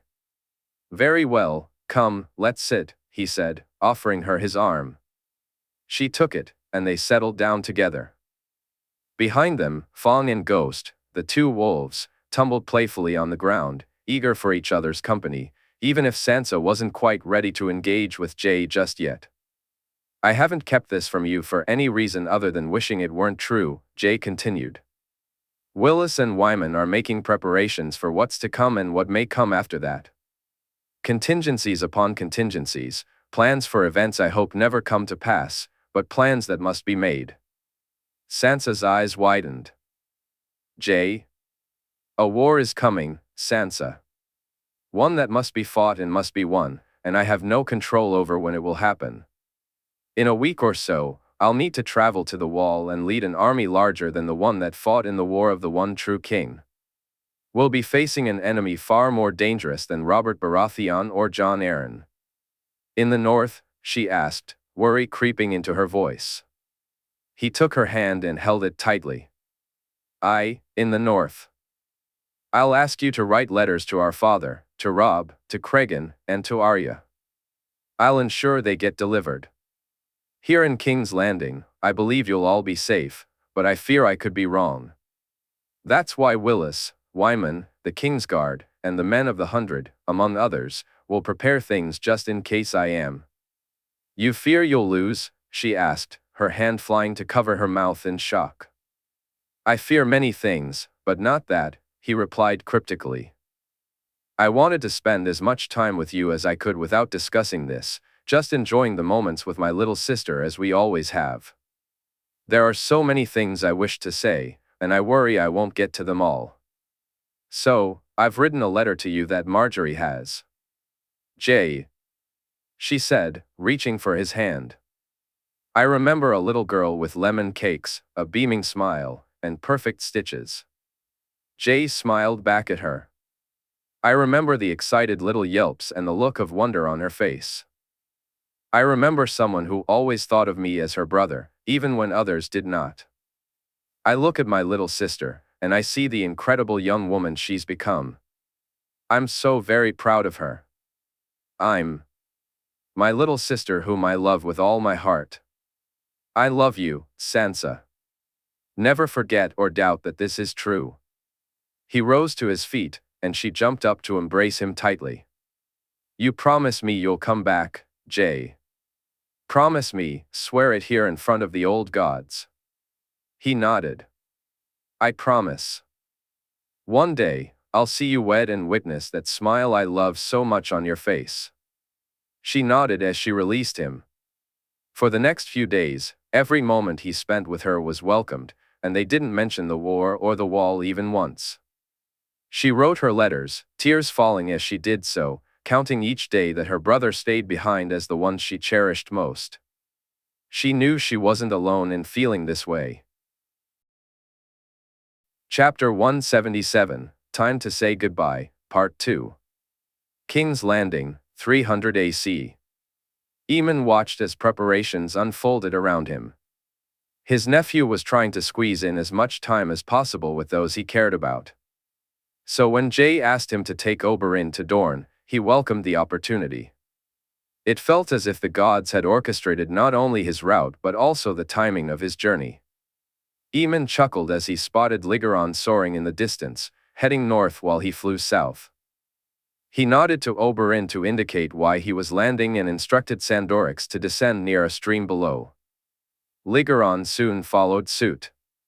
To his surprise, he discovered that he wasn't the only one carrying a nephew. Along with his nephew's sworn shield, Bronn, Oberyn's nephew, Trystane, was present as well. Despite the remaining daylight, they decided to make camp for the night. Oberyn and Bronn even caught some fresh fish from the nearby stream for their meal. As the two dragons went hunting, Aemon noticed Oberyn deep in conversation with Trystane while Tyrion approached to sit beside him. It's really happening? Tyrion asked, glancing at Aemon. It is, Aemon replied. Oberyn is set to bring the Dornish forces, along with Prince Garen's men, the Faceless Men, and the Fiery Hand. They are either making their way to the wall or already there. Jay has called for those he wishes to rally to arms, and now he's just saying his goodbyes and preparing to lead. I know he wants us to go to Dragonstone at some point. There are things he needs to show us and tell us. Things? Tyrion asked, intrigued. About the nature of what we're up against and how we're meant to fight it. The dragons won't cross the wall, Tyrion. Shurera told me that Regal refused to do so when Rhaenys did. Aemon paused, his expression serious. I believe it's because of the differences in their hatching, Aemon said. So, Ligeron. Tyrion began, but Aemon shook his head and interrupted him. Did Jay ever speak to you about his first visit to the wall? The one he took with your brother and Loras? Eamon asked. No, Jaime mentioned there were things he needed to discuss with you, but other than that, no, Tyrion replied. There were some things. The visit wasn't just about uncovering the truth of himself or giving an old man hope he thought he had lost, though that was part of it too, Eamon said, a warm smile spreading across his face as he recalled that first meeting and the feeling of realizing he was not alone. Jay was struggling with his dragon's egg. Rhaenys and he were already bonded, you see, but Rhaenys is far more than a typical dragon. I would say so, Tyrion remarked, and Eamon chuckled. It's not just about her looks, size, or what she represents. It's also about how she came into the world. The egg called for more than just fire and blood, Tyrion. It sought ice too, ice from deep beneath the wall itself. So, Jay took some of that ice, and together we melted it. The egg absorbed what it needed from it. Water? Tyrion asked, intrigued. Magic, Eamon replied. The realization had struck him when Jaehaerys spoke of Rhaegal's reluctance. He had suggested to Sandorix that they fly over the wall, but his dragon made it clear that was not something he would do. Eamon had forced himself to remember everything he could about Jay and Rhaenys, diving into the books for answers. Even though he didn't find anything to prove his theory, he knew he was right. Rhaenys was somehow tied to the wall, the magic within it flowed through her, allowing her to pass where others could not. This revelation made him consider trying the same when they arrived at the wall, taking some ice and attempting to replicate what he and Jay had done with Rhaenys. He knew it wouldn't work with just any egg. It had to be Rhaenys, and only Rhaenys, for reasons that were not meant for him to understand. After saying his goodbyes to Tyrion, he assured him that they would see each other soon. He then watched as Oberyn bid farewell to his nephew. Oberyn's goodbyes were longer than his own, knowing it would be a long time, if ever, before he saw Trystane again. The next day, they arrived in Sunspear. Eamon felt a part of him longing to stay and rest in a comfortable bed, but he declined the offer. He did welcome the supplies, and soon he was heading back south. A few mornings later, Sandorix and he finally reached King's Landing, but it turned out that was not their final destination. Instead, his dragon soared over Blackwater Bay and landed on Dragonstone. It was no surprise to see the other 4 dragons already there. Sandorix landed near the keep before taking off to join the others. You made it, Dany said, greeting him first as he walked through the gates. Made it? He asked, glancing at Jay, Jaehaerys, and Tyrion. Jay said you'd be here today, Dany replied, smiling. All is well, he asked, his voice laced with worry as he received nods in response. Relieved, he was soon directed to a bath and something to eat before he learned what he had arrived just in time for. After washing and eating, Eamon was brought into the chamber of the painted table. He couldn't help but smirk when he saw his niece sitting in the raised seat instead of his nephew. Jay might be the king of the now 8 kingdoms, but Dragonstone was Dany's domain. Despite the protocol that dictated no one should sit higher than the king, his nephew had never been one to care much for such rules. As he looked at Dany seated above the painted table, visions of Rhaenys and Visenya filled his mind. He wondered if they too had once sat there during times of great significance. The Conqueror laid out his plans. What I'm about to show you will scare you, terrify you, he said, but you need to look past all the horrors and focus not on the fighting on the ground, but on what happens with Rhaenys while she's in the air. Jay reached for a glass candle and placed it on the table. What are we about to see? Tyrion asked, curiosity piqued. Dead men and their king, and the reason the dragons wear armor, Jay replied. The gravity of his words drew their attention even further. The bond with their dragons was protective in both directions, not just one way. Dead things fought against the living, and both sides fell, with dragonglass, dragon steel, and fire unleashed. The sheer number of them, and the horror of the scene, became clear to all. In the sky, Rhaenys unleashed flames ahead of them. It soon became evident that what they had initially seen occurred after this moment, otherwise, the flames would still be raining down on the dead men. Then, a spear flew toward Rhaenys, but she deftly evaded it. Another spear followed, and then another, until she soared higher, barely dodging the last spear that flew higher than seemed possible. A pained scream echoed from both dragon and man, and the sight of blood spilling in such quantities revealed that the wound was deep and serious. Away from the dead, the dragon flew, and when she landed, it was as if a sword of light healed her wounds before she was sent off again. Exhausted, she beat her wings slowly, a stark contrast to her usual flight, and her struggle was evident to everyone watching. She appeared weak and aged, as if the effort of staying aloft was more than she could bear. Worry consumed her, her wings beat faster as her anxiety grew. It was clear she was still in pain, far less composed in her flight than she normally would be. If not for her worries and concerns, she might have stayed to rest and recover, but she could not. The reason for her distress became clear as they continued to watch. Below her, a fierce battle unfolded. Men fought against the undead, fallen warriors, dead beasts, and even giants. Among them were creatures of ice and legend. Although her flight was a struggle, unleashing her flames felt effortless. Once she ensured her rider was safe, she soared away, seeking rest. "You've all seen?" Jay asked as the light from the glass candles flickered out. She was so very tired. Why was she so tired? Dany inquired. The ice spear drained her of more than just blood, didn't it?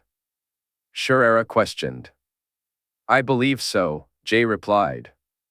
Ice and fire are two opposite sides of the same mirror. Just as fire siphons magic from him when facing the undead, ice does the same to us, whether living or, in this case, with Rhaenys. I fear that if one of the other dragons had been struck, even though I could have stemmed the flow of blood, the loss of magic might have been more than they could endure. It's as if Rhaenys's connection to the wall provides a barrier against their passage. Regal didn't want to go, and nothing I could say would change his mind, Jaehaerys said, shaking her head. Neither would Sandorix, Jay added, and Jaehaerys nodded in agreement. Your dragons are meant for support, and if they breach the wall, we must be cautious. Those like the Night King and the White Walkers can wield ice spears, and while the dragons may be protected, I urge you to take no chances. For today and tomorrow, we all need to practice, both flying solo and together, Jay instructed. Aemon wasn't the only one who nodded in agreement. In Dragonstone, 300 AC, Dany felt a mix of emotions as her nephew, brother, uncle, and aunt departed. She welcomed their absence yet loathed it at the same time. Exhausted from flying more in a day and a half than she usually did, both nights had ended with her collapsing into bed, barely managing a kiss on Oraine's lips before falling asleep. She hated that. Dany felt a wave of sadness wash over her, knowing that her family's departure was imminent. The thought of seeing them again only on the eve of war filled her with dread. It was the main reason she couldn't bring herself to be happy about their leaving. She understood the necessity of their lessons. After all, she had yet to unleash Elegon's flames in anger. Both Tyrion and Jay had faced living foes, and Jay had even fought against the undead they would soon encounter. She needed to witness their strength, and she was relieved to learn that Rhaenys had shared her experiences with the other dragons. In that sense, they were perhaps as ready as they could ever be, but in every other aspect, she felt woefully unprepared. The thoughts of impending war had faded from her mind for what felt like ages. Even though she had come here to join her nephew in battle, had arrived at the tail end of a conflict, and had been willing to do whatever it took, the reality felt different now. There was so much more at stake, and her mind was consumed with thoughts of loss. Elegon, Regal, Sandorix, her children would be in real danger, and the weight of that truth was finally sinking in. Jay, Aemon, Jaehaerys, and Tyrion, her family, would be at risk every day this war dragged on. Belwas, Grey Worm, and Sandor were her family too, each of them eager to fight, regardless of her wishes. And then there was Missy, sweet little Missy. Though she wouldn't be anywhere near the battlefield, the heartbreak of any loss would shatter the girl. As Dany turned to look at the man sleeping beside her, her chest tightened, and tears began to fall at the mere thought of Owain falling victim to one of those undead horrors. She gently brushed his hair from his face, the need to touch him almost overwhelming. Her hand found its way to his chest, feeling the rise and fall of his breath, the steady heartbeat beneath her fingers. The thought calmed her somewhat. Owain would be on the ships, tasked with bringing men and supplies to the wall, ready to hold back and evacuate if the orders came. The dead had no ships, she had never seen them near water. That realization allowed her to relax, but soon, other thoughts crept in and stole that peace away. What if I fall? What if these are the last moments I share with him, not because of him, but because of me? Have I said everything I wished to say? Have I done all I wanted to do? The questions tightened her grip on the sheets, and she began to shake. Whether it was her trembling or simply the fact that he would have woken regardless, she soon found herself in Owain's arms, gently rocking side to side. His words were lost to her, mere whispers in the dark, yet they brought her comfort. She felt his soft kisses on her neck and cheek, and then she pressed a kiss to his lips. "Be with me," she said softly, her need unmistakable. He didn't respond with more words, their connection spoke volumes. Their intimacy allowed her to drift into sleep, and when she awoke the next morning, she found Owain already awake, gazing down at her as he lay beside her in their bed. She could see the worry and concern etched in his eyes, and her fingers reached out to brush against his lips. Dany smiled back at him when he smiled down at her. After dressing, she knew what she needed to do, so she called for Missandei to come to her solar. Her friend arrived far quicker than anyone had a right to move, making Dany wonder if she had been waiting for the call. "Dany?" Missandei asked, concern evident in her voice as she took in the look on Dany's face. "I'm well. You know what's coming, with the king and the wall?" Dany asked, and Missandei nodded, her worried expression deepening. "I have time before I must go, and I'd like to spend that time with those I care about, with you, Grey Worm, Sandor, Belwas, and Ser Bonifer." "I don't want you to go," Missandei replied sadly, and Dany almost. She jumped from her seat, eager to reach the girl. "Neither do I, but I must. My family. Am I not your family?" Missy asked softly, her voice trembling as she fought back tears, her breath coming in short bursts. "You are and always will be. If you were in danger, I would be right by your side, just as I must be with Tyrion, Jae, Aemon, and Jaehaerys too," she reassured her with a nod. They talked for a while, and although she couldn't erase all of Missy's worries, the girl found some comfort in her words, especially when she promised that she'd be soaring high in the sky on Elegon's back. That night, she hosted a dinner with those she cherished most. Laughter filled the air as she and Missy enjoyed the playful bickering between Sandor and Belwas. She caught up with Bonifer about matters they hadn't discussed before, and whenever the weight of the evening grew heavier than expected, she held Owain's hand tightly. They made love nearly the entire night, knowing Owain was set to leave the next morning. They exchanged oaths and promises, wishing to keep them close to their hearts, reluctant to close their eyes as night turned into day. When dawn arrived, they said their goodbyes once more. She knew she wouldn't be able to manage it at the docks. True to her instincts, instead of words, she sent her husband away with a kiss. The words she couldn't voice took root in her heart, and she prayed they would prove true. After the ship had sailed, she found herself heading to the sparring yard for a day with Sandor, Belwas, and Bonifer. Dinner that night felt far less cheerful, and she was almost relieved when it finally came to an end. She gazed out at the sea, where her husband was sailing somewhere far away. "You said all you needed to him?" Sandor asked, moving to stand beside her. "I think so." "I hope so," she replied softly. "Did you promise him not to be a stupid fool?" Sandor teased. "I'm not a stupid fool," she shot back. "You've always been a bit of a fool, except for when you were an annoying jerk, or a bald jerk," Sandor said, and she smirked. Better than a hungry jerk or a smelly jerk, she replied with a chuckle. There was a brief silence, and when she turned to look at him, it became too much. Before she knew it, her arms were around him, holding him tightly. She welcomed the feeling of his arms as he embraced her and the soft words he spoke, knowing he didn't intend for her to hear them. You're the sister of my heart, Sandor whispered. Finding you has given my life meaning. Dany let him speak, aware that if she interrupted, he would stop. When he finally pulled away, she was the first to break the silence.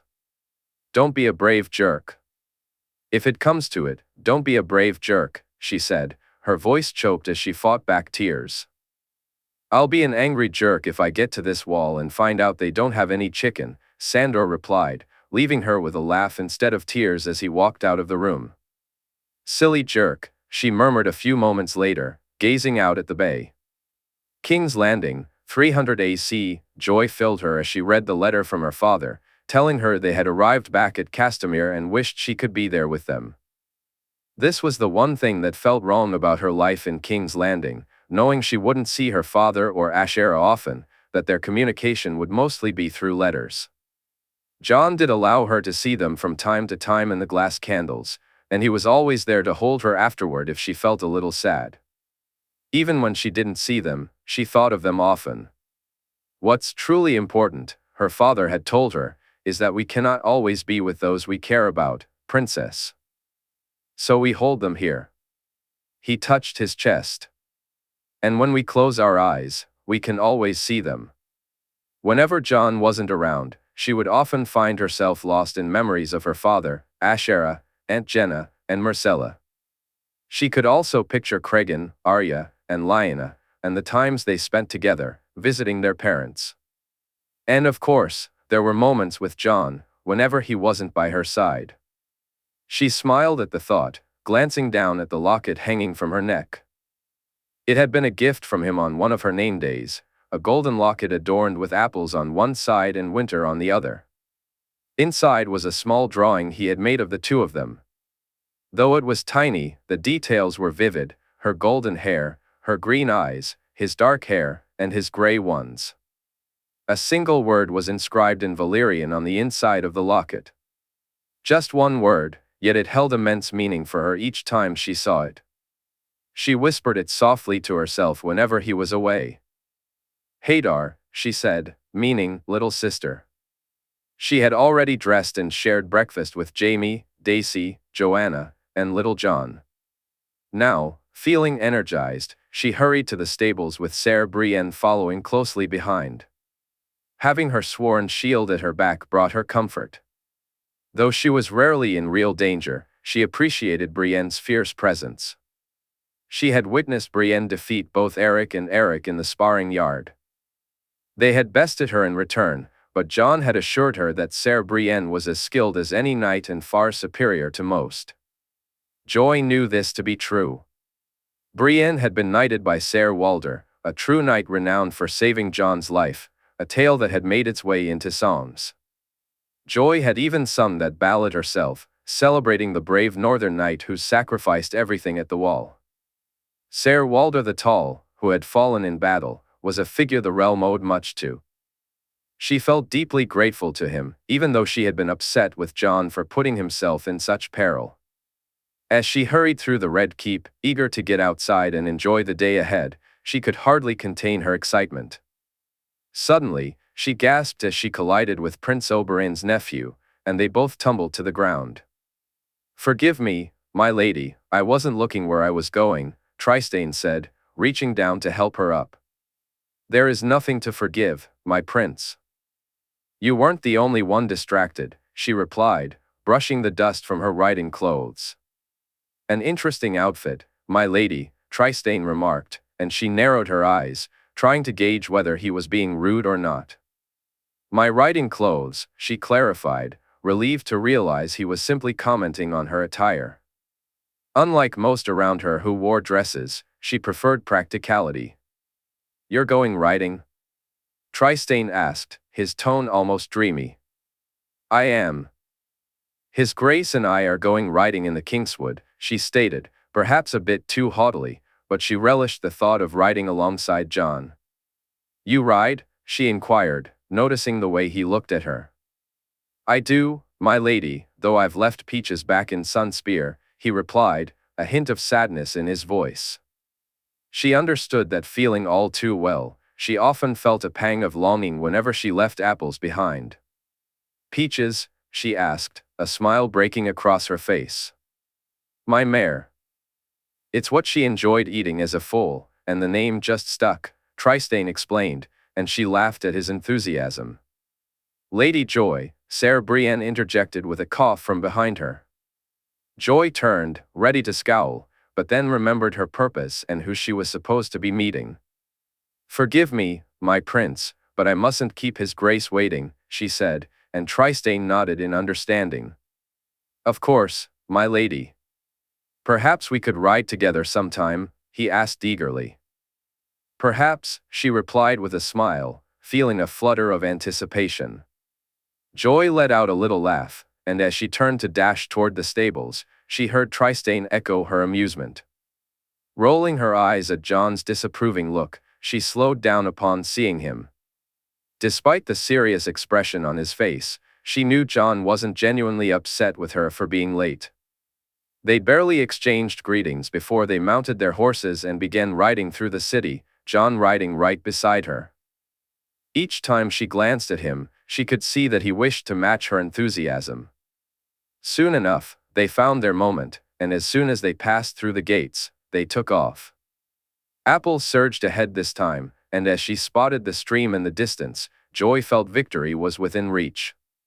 However, it was the quick look back that cost her the race, and she felt a surge of annoyance as she dismounted from Apples. Jon's smirk only added to her frustration as they led their horses to the stream to let them rest and drink. You had me, Jon said, and she frowned at him, still irritated with herself rather than with him. I know, she replied just before Jon scooped her up and lifted her into the air. Stop it, Jon. Stop it, she laughed, squirming as he tickled her, his silly faces only making her laugh harder. No more frowning, I promise. No more or I won't stop, Jon teased, and she nodded through her giggles. While their horses drank, Joy and Jon settled down under a tree to hydrate themselves. Though she wasn't hungry, her curiosity about the contents of his sack grew stronger. With a nod to Brienne, she signaled for her sworn shield to bring it over. Ser Arthur, please dissuade Ser Brienne from her foolhardy task, Jon called out, glancing at Joy. I just want to know, Jon, she insisted, determined. And you will, when we eat, and not before, he replied in the same firm tone. I could eat, she said, even more eager to discover what was in the sack. And you will, when I do, Jon said, sticking his tongue out playfully. Joy leaned back on her hands, looking up at the sun as it filtered through the leaves of the tree. Jon watched her more than anything else, a soft smile on his face. After taking another sip from the water pouch, they stood up and walked over to their horses. Joy reached out her hand, and Jon passed her an apple. Together, they fed the horses before taking the reins and strolling alongside the stream. Their conversation was light and filled with trivial details that might not matter to anyone else, but to them, they were significant. Joy found herself hesitating, wanting to ask Jon about Prince Trystane and whether he liked his cousin. She knew he had fondness for his other cousins, and for some reason, she hoped to feel the same about Trystane. Yet, the question lingered unasked as they mounted Apples in winter, riding through the Kingswood. Do you remember your first ride? Jon broke the silence. When you held me in front of you on my name day? Joy replied, watching him nod. You were so small, so excited. I knew then you'd be the very best horse rider in all the realm, Jon said. Joy shook her head, smiling. You're still better than me. No, you're the very best. I'm older, but you had me today, for true, he insisted, and she could see the sincerity in his eyes. I wish I could ride everywhere. We've been to the north and Dorne, the west and here. I want to ride in all 7 kingdoms and race in every single one of them, she said, envisioning that dream. 8, Jon replied with a smirk. What? She asked, puzzled. There are 8 now, so you have another to ride in, a whole new set of lands, he explained, giving her a nod as they reached the top of the hill. This time, it wasn't truly a race. Both Apples and Winter seemed to understand the moment and trotted along peacefully. Still a little tired, they decided to ride a bit faster, but not quite at full speed. They stopped for lunch at a different spot than usual, nestled in a valley. There was only one tree, old and solitary, and for some reason, its presence made Joy feel a bit sad as they settled down to eat. Her spirits lifted, however, when she noticed what Jon had been hiding in the sack. All of them. You brought all of them, she exclaimed happily, laying the food out on the blanket. Arthur, Brienne, and the other guards eagerly began to take their portions once she did so. Well, I wanted you to have your favorites, Jon replied as she dug into her meal, eyeing the peach pie that awaited her for dessert. I did not, she laughed, remembering the childhood stories Jon shared. Some she recalled, and others felt like distant memories. You did, he insisted. All over Tyrion. Gods, he was so shocked. He never reached for the last piece of pie again, at least not when you were around. You make me sound like a brat, she said, half joking. You are a brat when you want to be.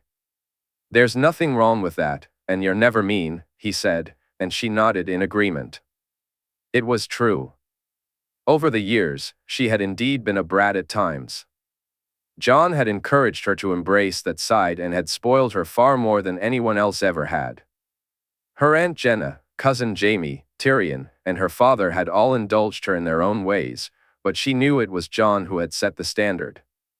So what if she had taken advantage of that? As Jon pointed out, she had never been malicious. It was all just a game, and he had always let her play. You're leaving soon, aren't you? She asked as they lay back on the grass. The truth about why they were spending the day together had been clear to her since he had asked, though she tried not to dwell on it.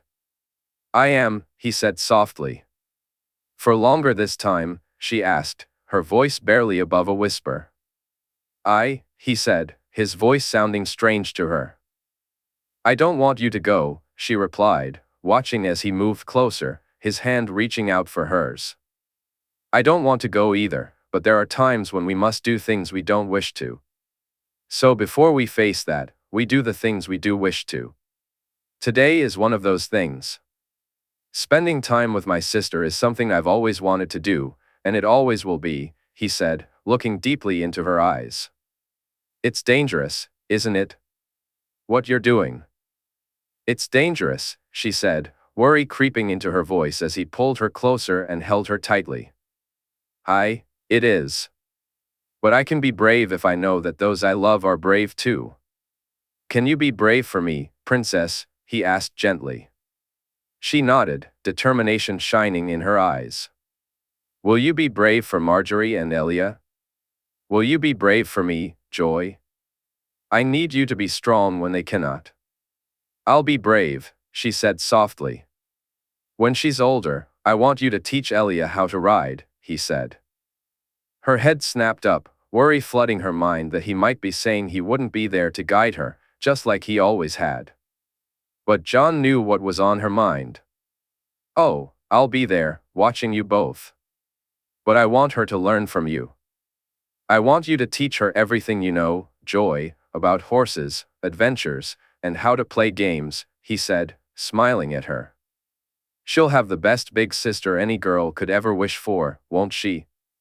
She will, she will. I promise, Jon. I promise she will, she said, and he held her even tighter as she repeated her vow to be everything to Elia, just as he had always been to her. When they finally arrived back at King's Landing, it was dark. After leading both horses to the stables, Jon walked with her back to her room.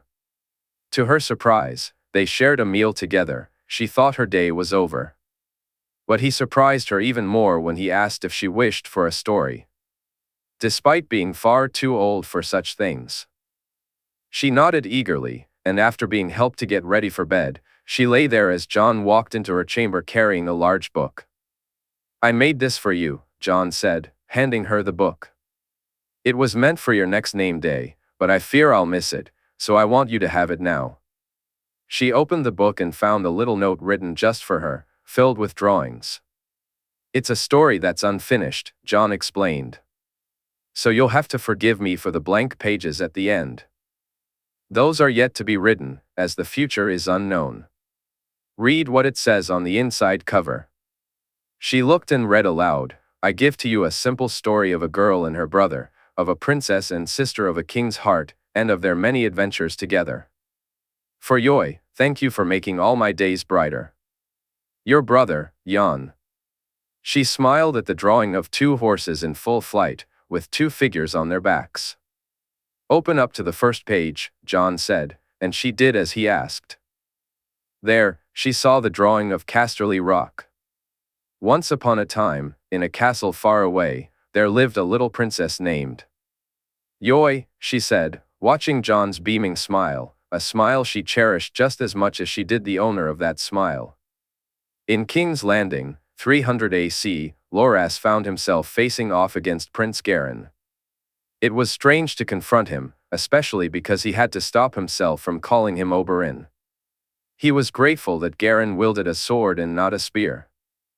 For Loras, it was also about the way he felt when he looked at the prince, or when Garen looked back at him.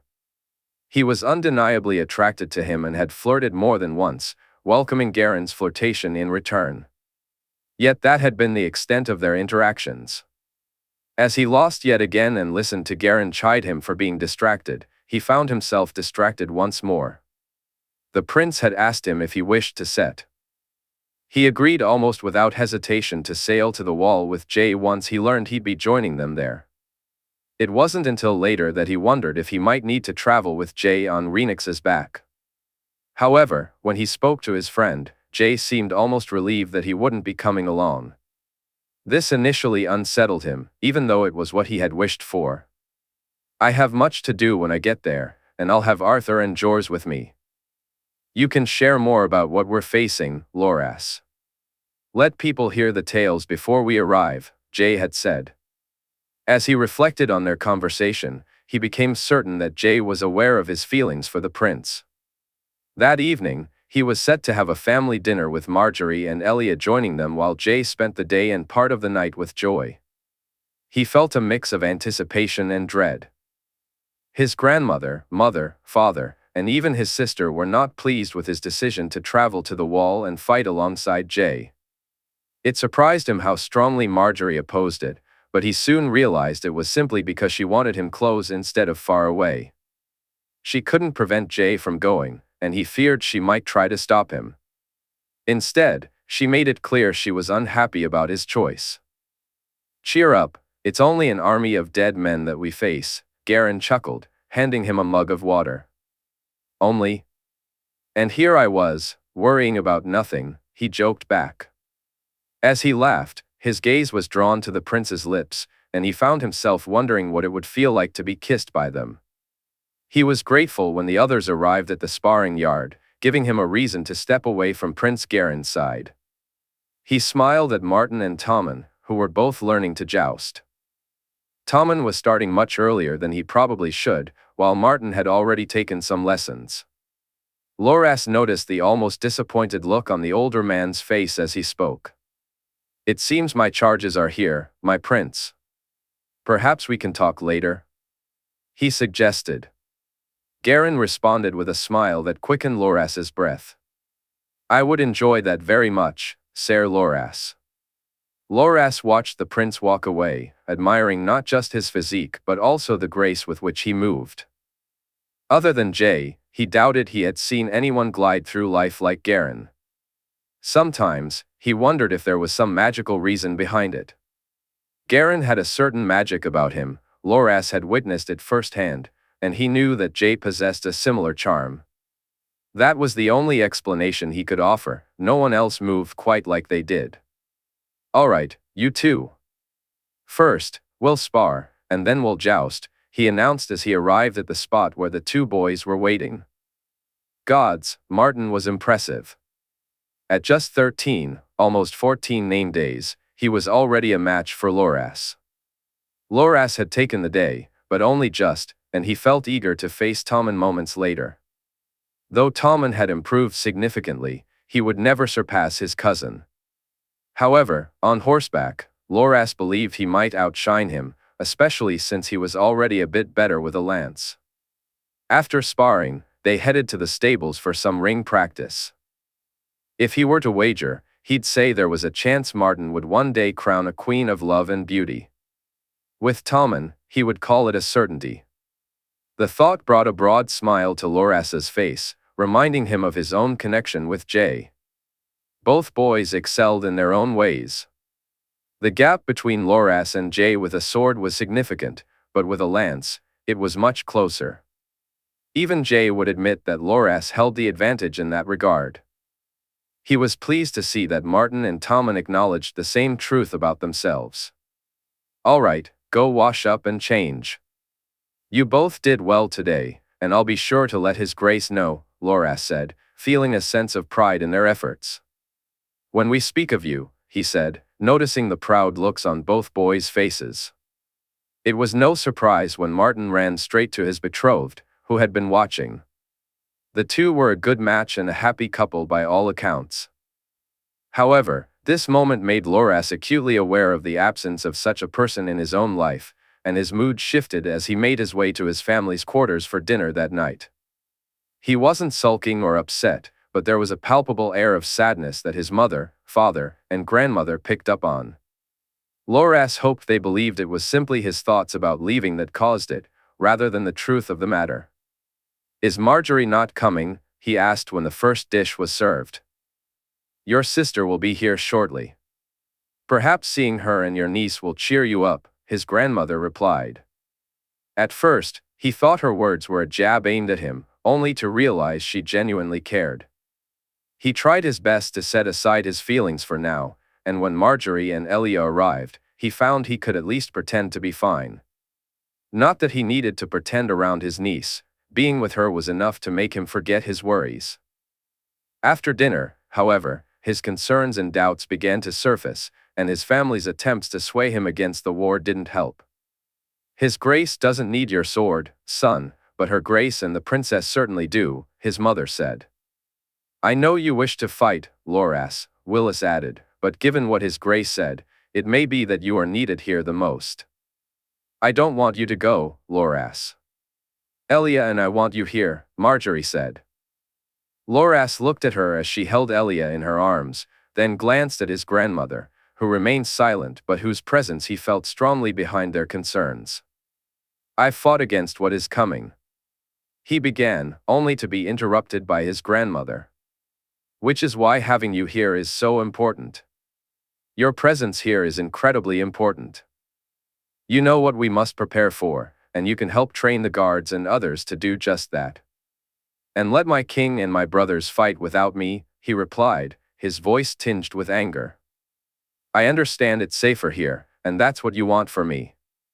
Believe me, I'm not doing this for honor or glory. This isn't some fleeting whim where I think I'll carve my name into legend. My king, the closest friend I've ever had, is risking his life, and I won't allow him to do so without my sword by his side. I swore an oath when I put on this white cloak, and for that reason alone, I would follow my king wherever he goes. Loras. His father began, but Loras shook his head. If it were only about that oath, father would still go. But this is about more than just the oath or this cloak. The vow I made goes beyond my king or my brothers. Jae is my brother by choice, my good brother, and the father of my niece. He glanced at Marjorie and Elia. For almost 10 years, I've stood by his side, and I'll stand with him in this as well. If I didn't, I wouldn't be able to live with myself. He didn't bring anyone else with him, except for Marjorie, who kissed his cheek and thanked him for being there for her husband all this time. His parents were worried, his grandmother was angry, and Willis looked fearful. By the time he left his family's rooms and returned to his own, his mood had soured further. Perhaps that was why he found himself distracted, leading him to knock on the door, only to come face to face with Prince Garin when it opened. "Can I come in?" he asked, anxious about being sent away. He felt a wave of relief when the prince nodded and the door closed behind him as he entered the room. King's Landing, 300 AC, Jaime. Jay held the petition some days and Marjorie on others, knowing they did so to give him time to spend with his family. He had argued with his king, his son, and they had sparred. After a long debate, Jay finally agreed that he would stand by Loras's side when they faced the wall. There was nothing Loras could say to change his mind. By the gods, Jay had done everything possible to convince him otherwise. At one point during their arguments, Loras had braced himself for the moment when Jay would order him to remain in King's Landing. He was ready to resign as Hand of the King if it came to that. "No, you can't. You have to stay here," Jay insisted after their sparring session. "I have to lead the men of the West," Loras replied calmly. "Someone else can do that." "I can do it." "You're not needed here, your place is with us," Jay said, his anger masking his true feelings. "So you'll let Tyrion go and Jaehaerys go, but not me?" Loras retorted, annoyed. "Jaehaerys isn't going." "I won't." "I can't." "No, you need to stay." "Marjorie and Elia will need you," Jay said, grasping at anything he could use to keep Loras there.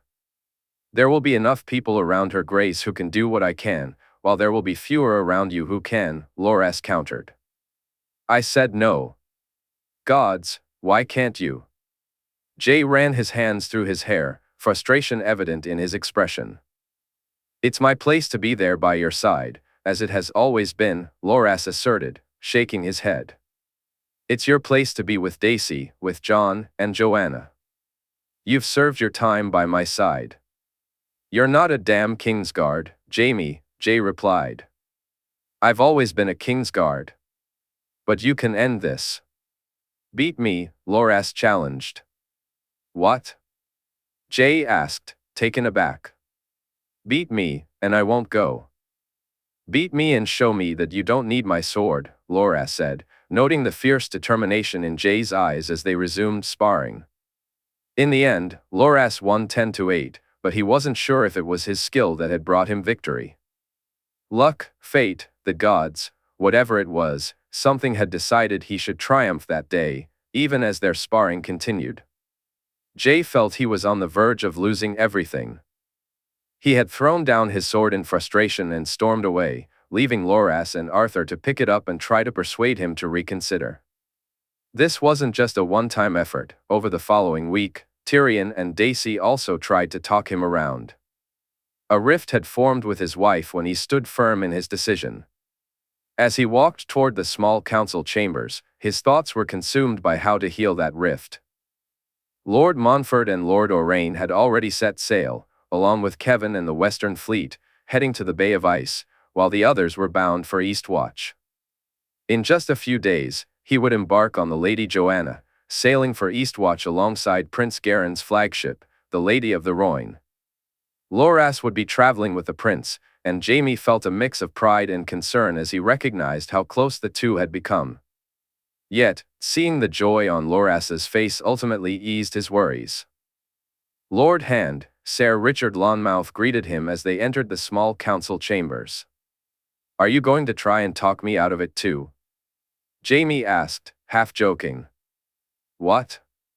"No, it comforts me knowing you'll be there where I cannot," Richard replied, surprising him. "You're not coming?" Jaime asked, taken aback. "Orders from my king," Richard said. Jaime nodded. Truth be told, as skilled a swordsman as Richard was, he would be of more use here than on the battlefield. They didn't have to wait long for the others to arrive. Grandmaster Gorman, Willis, and Wyman joined them, along with Ilaria, who was serving as Oberyn's stand-in as Master of Laws, and Olenna, who would take over once he departed. Finally, Jay entered with Barristan. He looked far more relaxed than he had been in recent days, and Jaime knew that was because he had accomplished nearly everything he had set out to do. They had shared a private dinner with Daisy, Joanna, Jon, Jay, and Marjorie, a moment of camaraderie that lingered in Jaime's mind. Elia. As was his habit, Jay spent far more time with the children than with the adults. He did speak to Daisy privately more than once, and Jaime could sense the weight of their conversation, even if he hadn't heard the exact words. "I've called this meeting to prepare you for what may be to come," Jay began, cutting through any greetings or small talk. "Prince Garin has agreed that Croyane will host as many of our people as possible. Should the need arise, the entire court is to head there as soon as they can. Would it not be better to simply move in stages, Your Grace?" Willis suggested. "For those closer to the north, yes. But for those up here, no. We can move far more people more quickly from King's Landing than anywhere else. As for the others, we can arrange different routes. From the north to Lannisport and the Iron Islands, from the west to Old Town, from the Reach to Dorne, and from Dorne to Essos, and so on," Jay explained. "Do we have the ships?" Olenna asked. "No. But we will make do with what we have," Jay replied. "The people must be moved, and I've given the fleet orders to prepare at Sea Dragon Point, White Harbor, Lannisport, Old Town, Maidenpool, Gulltown, and here in King's Landing. Should the worst occur, then Westeros won't hold, and all that remains is flight." Jaime noticed the expressions on their faces as Jay spoke. "Contingencies only, Your Grace," he said with a slight smile. "Every plan requires contingencies, Lord Hand." "A wise man taught me that," Jay responded, returning Jaime's smile. "What of the army, Your Grace?" "Without the ships?" Ser Richard began, and as he spoke, he realized what Jay had planned. "We go to fight, Ser Richard. There is but one way that fight ends. We win or we die. There is no retreat, no surrender, no offer of terms, and no kneeling," Jay declared, and Richard and the others nodded in agreement. "We will leave within the week," Jay announced, rising to his feet.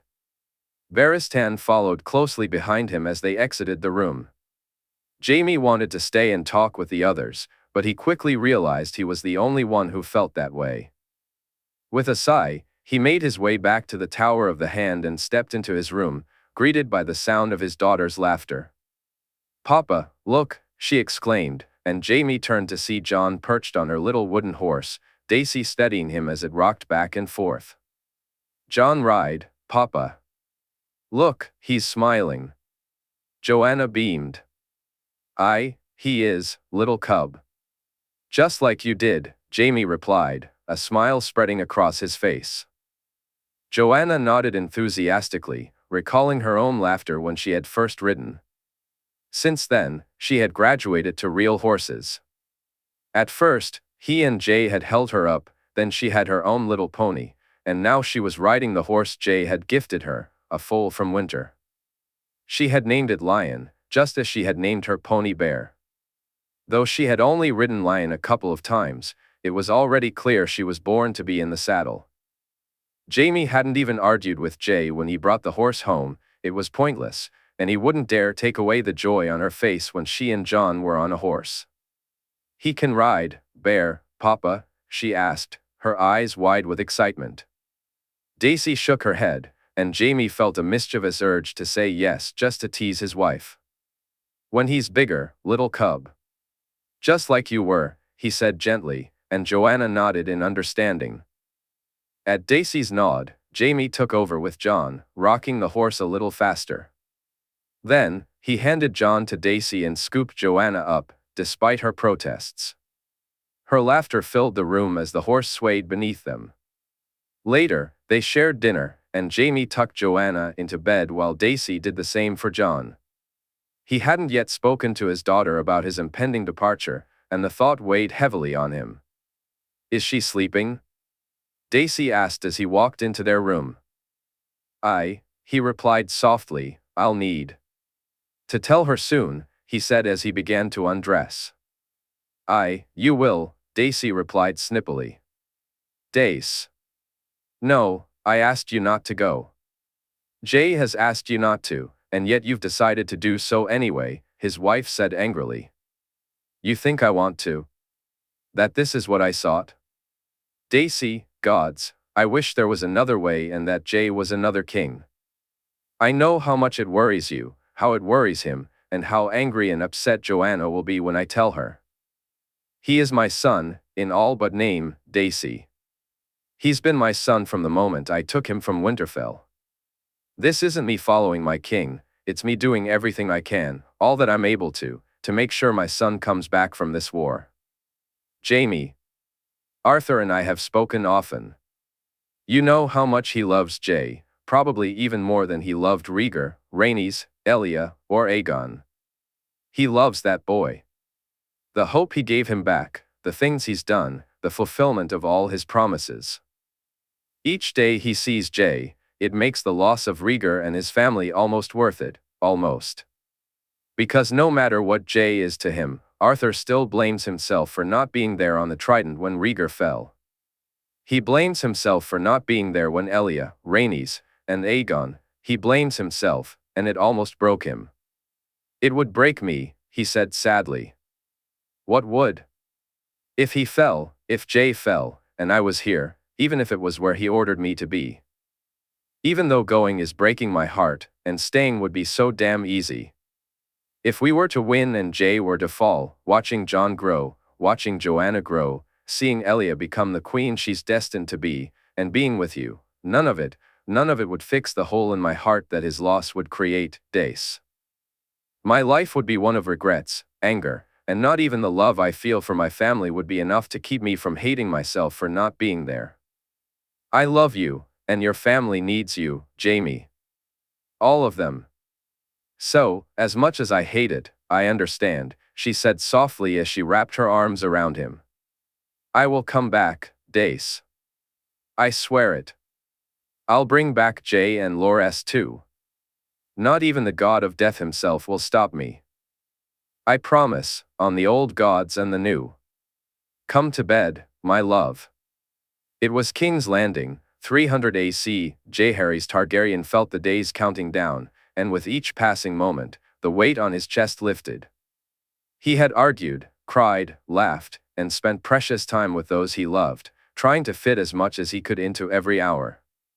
Each night, he made love to Margaery, holding her close until his eyes grew too heavy to stay awake. The next morning, he would wake and spend the first moments just watching them both before sparring with Martin and Tommen, alongside Jaime, Arthur, Loras, and Barristan, or anyone else he could fit into his schedule. He would see the world through Ghost's eyes or hear it through his ears, catching sight of Marge stirring or hearing Ella's cry. Then, in the blink of an eye, he'd be gone, racing up the stairs. Jay spent his time with both his sisters, writing letters to them and many others, hoping he wouldn't leave anything unsaid. He, Margaery, and Elia visited orphanages, Sarella and her girls, merchants, and the people of Flea Bottom. Sometimes he flew through the sky, just him and Rhaenys, and other times he walked through the Red Keep with Ghost by his side in the dead of night. It was as if he were ticking items off an imaginary list, and today was no different. Margaery stood on the balcony with Elia in her arms, her mother, grandmother, and father beside her. Jaime stood alongside Daisy, Joanna, and Jon, while Joy was with Sansa, Willis, and Trystane, who he narrowed his eyes at when he spoke, making Joy laugh. His aunt was there with his cousins, and Tyrion mingled with Dany, Aemon, and Shaerra. Every member of the Kingsguard was present as he sparred first with Tommen and then with Martin. Both boys had improved remarkably, and he longed to see what they would become in the future. He hoped he would be there to witness it. Glancing at Margaery and then at Wyman, who stood beside Willa, Jay brought the sparring session to a close and returned the swords to the rack. Sir Arthur, if you will, he said, and Arthur handed him Blackfire. Martin Lannister, kneel before your king. Your Grace. Martin replied, confusion etched on his face. Kneel, boy, and rise a knight. Your king demands it of you. Jae watched as Martin looked at him in disbelief before he complied. Martin Lannister, in the name of the warrior, I charge you to be brave. In the name of the father, I charge you to be just. In the name of the mother, I charge you to defend the young and the innocent. In the name of the maiden, I charge you to protect all women. In the name of the smith, I charge you to help those in need. In the name of the crone, I charge you to offer counsel. In the name of the stranger, I charge you to kill only when necessary. Arise, Ser Martin Lannister, a good and true knight of the realm. He sheathed Blackfire, and as Martin rose to his feet, he clapped. Soon, everyone present joined in the applause. Jae moved closer to Martin and whispered softly in his ear, "Never forget that you were knighted because you deserved it, Martin, not because you were my squire." Martin nodded in response. With that, Jae had only one more thing to do before he said his goodbyes to Marjorie and Elia. They flew north. Just one more day, that was all he had left, and he had done nearly everything he could. He watched as Martin ran over to Tommen, a smile spreading across his face as he saw them chatting. The look on Martin's face was one of pride, not jealousy, and Jae knew that one day, he too would become a good and true knight. With a nod to Jaime and a glance at Marjorie that signaled it was almost time, Jae made his way to the Godswood. He knelt before the weirwood and offered up his prayers. The tree had grown to his height now, and he had planted one of its seeds on Dragonstone and another in Queen's Crown. In time, he would plant them all, each of the Targaryen keeps would have a weirwood in its Godswood, and one day, the South would know the favor of the old gods. To him, it mattered little who the people prayed to or what gods they believed in. The seven who are one, the Red God, the Old Gods, and the Drowned One, each was welcome in the 8 kingdoms, and all were equal in his mind. "You wished to see me, Your Grace?" Jaime asked as Jae rose to his feet. I may not be able to stop you from going, but I'll be damned if I don't ensure you're protected once you're there. A great swordsman needs a great sword, and this has to be used for more than just knighting boys, Jaime replied, unwrapping the belt, taking the scabbard, and handing it, along with Blackfire, to his father by choice. Jae. I can't. Give it back when you're done with it, Jae insisted as Jaime accepted the sword, nodding in agreement. I leave on the morrow, and I won't say goodbye because it's not that for us, but I will say thank you, he said, looking at Jaime, who had shifted his gaze from the sword to him. There is no need, Jaime replied softly. We both know that's not true, Jae said with a smile. I'm here today because of all you've done. I'm ready to fight because of everything you've done, and when I win, it'll be because of all you've done. Thank you for being the father I chose and the one I needed, he said, walking away. He knew that if he stayed any longer, his tears would begin to fall, and there would be enough of those later that night as it was. Later, he once again shared a meal in his room with Marjorie and Elia, along with Ghost and the Indigo Dragon. He spoke to the dragon from the balcony, telling her to fly with the others tonight. She wouldn't be coming with them, and he could feel her sadness about that. But her place was by his daughter's side, and she understood that even better than he did. Saying goodbye to Ghost was even harder. The White Wolf was torn between following him and staying behind. If it weren't for his feelings about his wife and daughter, he wouldn't have agreed to what Ghost begged him to do. Jae closed his eyes and found the door as open as it had ever been. Protect, love, and be there for our family should I not be able to, he told the wolf. The gentle sweep of Ghost's tongue over his face was all the answer he needed. From there, he turned to his daughter. Whether she sensed his emotions or there was some other reason, Elia wasn't tired, even though she'd just fed. Taking her in his arms, he lay down on the floor and positioned her astride his chest. Never did I hope for something as perfect as you, little dragon. Never did I imagine the gods would gift me so. My heart belongs to you and to your mother, and always will. Now close your eyes and dream, Elia. Dream big and dream often, and I swear to you that all your dreams shall come true. You are the very best of me. The greatest of my achievements is that I'm your father. My greatest success and my proudest moment was the day you were born. Nothing will ever surpass that, my love. Nothing can take the place of you in my heart. I love you with all that I am and all that I ever shall be." He kissed her forehead, and she fell asleep against his chest. Marjorie quietly left them both alone for a few more moments. Moments before she arrived to take their daughter from him and gently place her in the crib, his wife returned, extending her hand and leading him to their bed. They undressed each other slowly, wrapped in silence, and only after they had finished did they allow themselves to move. Jay felt Marjorie's lips as she kissed his forehead, his cheek, and finally, his own. Their coupling was soft and tender, both of them exploring every inch of each other. When his release finally came, it felt almost shattering. It took him a moment to catch his breath and find his words. "I love you, Marjorie," he said, his gaze locked onto hers. "I know I've told you often, but gods, I love you so very much. I can't even imagine what my life would have been like without you. I don't know what my dreams would have looked like or how I would have gotten through some of the things I've faced. You gave me the strength to endure, and you still do." "As you do for me, Jay," she replied softly. "I'm ready, Marge, truly. You were right, you're always right." He smiled. "I've left nothing unsaid, except for you, and everything I needed to tell you, I've already shared. So I'll just say this, I've seen a future, my love.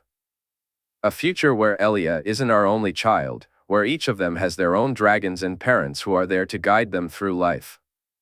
I've seen it as clearly as I've seen myself walking through Valyria and bringing the dawn. I feel it to be true, right here." He touched his heart.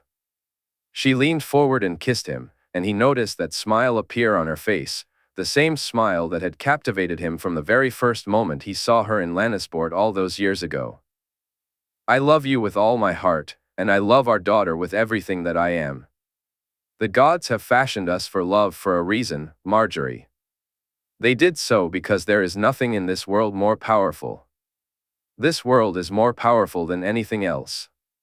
Not magic, not steel, and not even the flames of a dragon can compare. I love you both, and that's all I need to bring the dawn." He leaned in and kissed her, and just outside their window, the sun began to rise. Chapter 178, Mr. Night King, Tear Down This Wall, Part 1. Eastwatch by the Sea, 301 AC. Arthur understood how hard it had been for Jay to say his goodbyes, and his own farewells had been just as difficult. He had spoken with Barristan alone, the two of them sharing stories of days long past and the men who had fallen. They both expressed how happy they were to have the chance to serve together once more. It was an unexpected reunion, and Arthur felt grateful for it. There was no finality in their goodbye, no sense that they wouldn't see each other again. It was much simpler than that. Barristan had told him that he wished he could take Arthur's place, but he found comfort in knowing he would be by the king's side. Arthur understood exactly what he meant and shared his own solace in being there for the queen and the princess. That was the truth of their situation, a truth that Jaime felt just as keenly.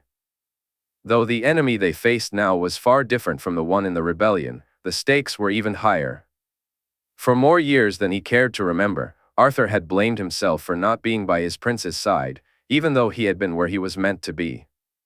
Barristan had felt the same regret for not being with Elia and the children, even though he too had been fulfilling his duty. At least now, both of them had a chance to right that wrong. Arthur would stand by Jay, while Barristan would protect his wife and child. Perhaps this time, they would be the right men for their tasks and achieve a better outcome. They paused for the night in the hills overlooking Widow's Watch, and for once, Arthur welcomed the cold air of the north. Jay played his harp as they gathered around the fire, sharing stories and joking at each other's expense. Jorah laughed as he recounted tales of the mischief his king and Joy had gotten into during their childhood, and Arthur soaked up every word. It had been a good evening. Arthur reminisced about his childhood, grateful that Jay had experienced it too, though his only regret was missing so much of it. "Remember the first time you took her riding? Allers and I were behind you, and even we weren't sure you should go that fast," Jaehaerys said, laughing as he sipped ale from a pouch Jae had ensured he brought along. What was it he said again?" Jae asked, a broad smile on his face. "I do not think Lady Jenna will approve of this," Jaehaerys replied, causing Jae to burst into laughter. "He was right about that," Jae said a moment later. "To Allers and being right," Jaehaerys said, raising his pouch. "To Allers," Jae echoed, lifting his own pouch filled with water. Arthur listened to more stories, observing as Jaehaerys' eyes began to droop with fatigue. He watched Jae help him to his bedroll. Being tucked in by a king, how many knights could claim such a thing?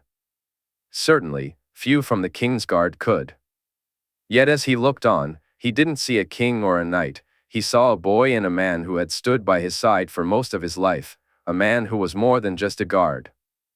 With Jae, that was true of them all. "I wish you'd had a chance to know him, Arthur. To see what a good man he was. His son is Ser Davon's squire now, well, cupbearer and page for now, but he'll be a squire one day. His daughter is being tutored and dreams of becoming a seamstress when she's older. She has a shop in Lannisport that will be hers and hers alone. It's not nearly enough to repay what I owe them or to make up for the years they've spent without their father," Jae said softly as he settled back down by the fire. "Jae, how many more good men am I to take from their families, Arthur? How am I to make up for that to their wives and children?" Jae asked, his voice tinged with despair. "What's the alternative, Jae? What else can be done? It may fall upon you to end this fight, but it falls upon men to fight it. Does it not?" Arthur asked. "Me, Jaehaerys, Loras, Jaime, Oberyn, and every other man called to fight know that.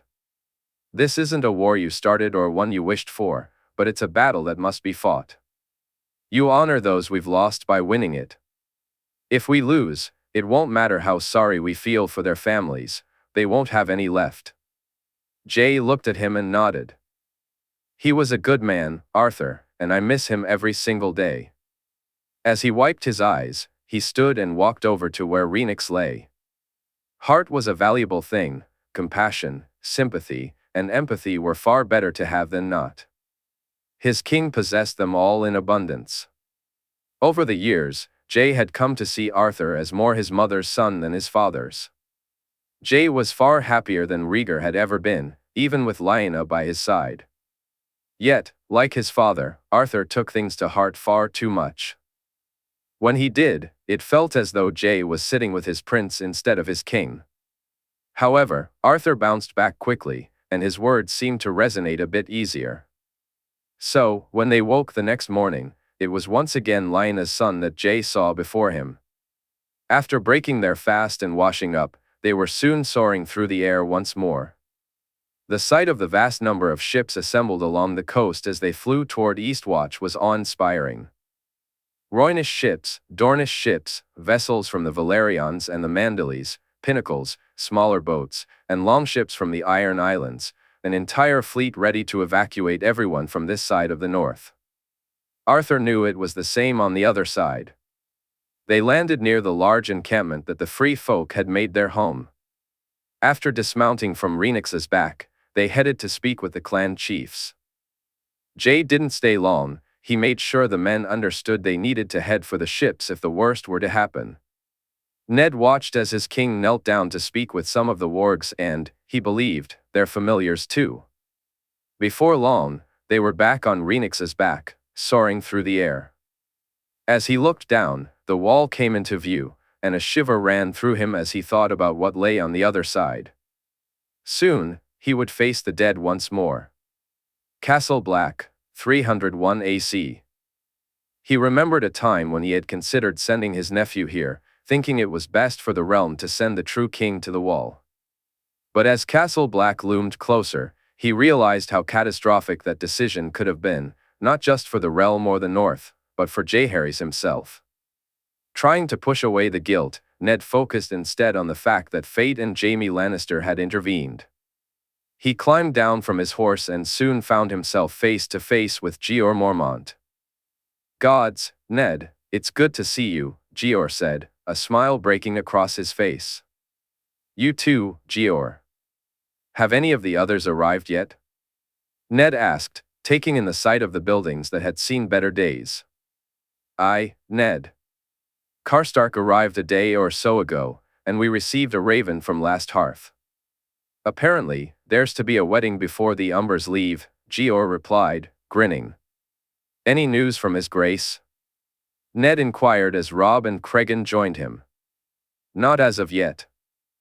The Dornish have arrived at Eastwatch, and word from the Shadow Tower says ships bearing lions' banners have been spotted." Ned couldn't help but feel a sense of pride for his nephew. He doubted that Robert could have united the realm in the same way Jaehaerys had. The old enmities from the rebellion would have hindered him, and Robert's nature would have caused even more issues. A part of him. Ned still mourned the man he had once chosen as his brother. Over time, however, he realized it was more about the memories he held than the reality of who the man had been. With a nod to Robb and Cregan, he followed Jeor up the stairs to his solar, taking in his surroundings as he went. The wall loomed majestically over Castle Black, and it was the only thing that could truly be called majestic about the place. Over the years, he had heard how Jaehaerys and Jaime Lannister had sent supplies, coin, and even tradesmen to help rebuild the Watch and its keeps. While there was evidence of their efforts around him, it was clear they hadn't done enough, or perhaps the buildings had been in such a state of disrepair that time had slipped away from them. Ned was pretty sure it was the latter. He knew his nephew wouldn't have allowed Benjen and Aemon to suffer in these conditions for long. "Lord Stark," a grim voice said, and Ned almost didn't recognize Stannis Baratheon when he saw him. "Lord Stannis," he replied almost instinctively. "Not a lord, Lord Stark, just a brother of the Watch now," Stannis corrected him as they entered what Ned assumed was the Lord Commander's quarters. He felt a surge of relief upon seeing a fire crackling in the hearth, and he noticed the looks on Cregan's and Robb's faces mirrored his own. When a seat was offered, he took it, accepting a mug of ale with a smirk as he watched Jeor shoo away a raven from his desk. The bird flew to the nearby window, landing and squawking for corn.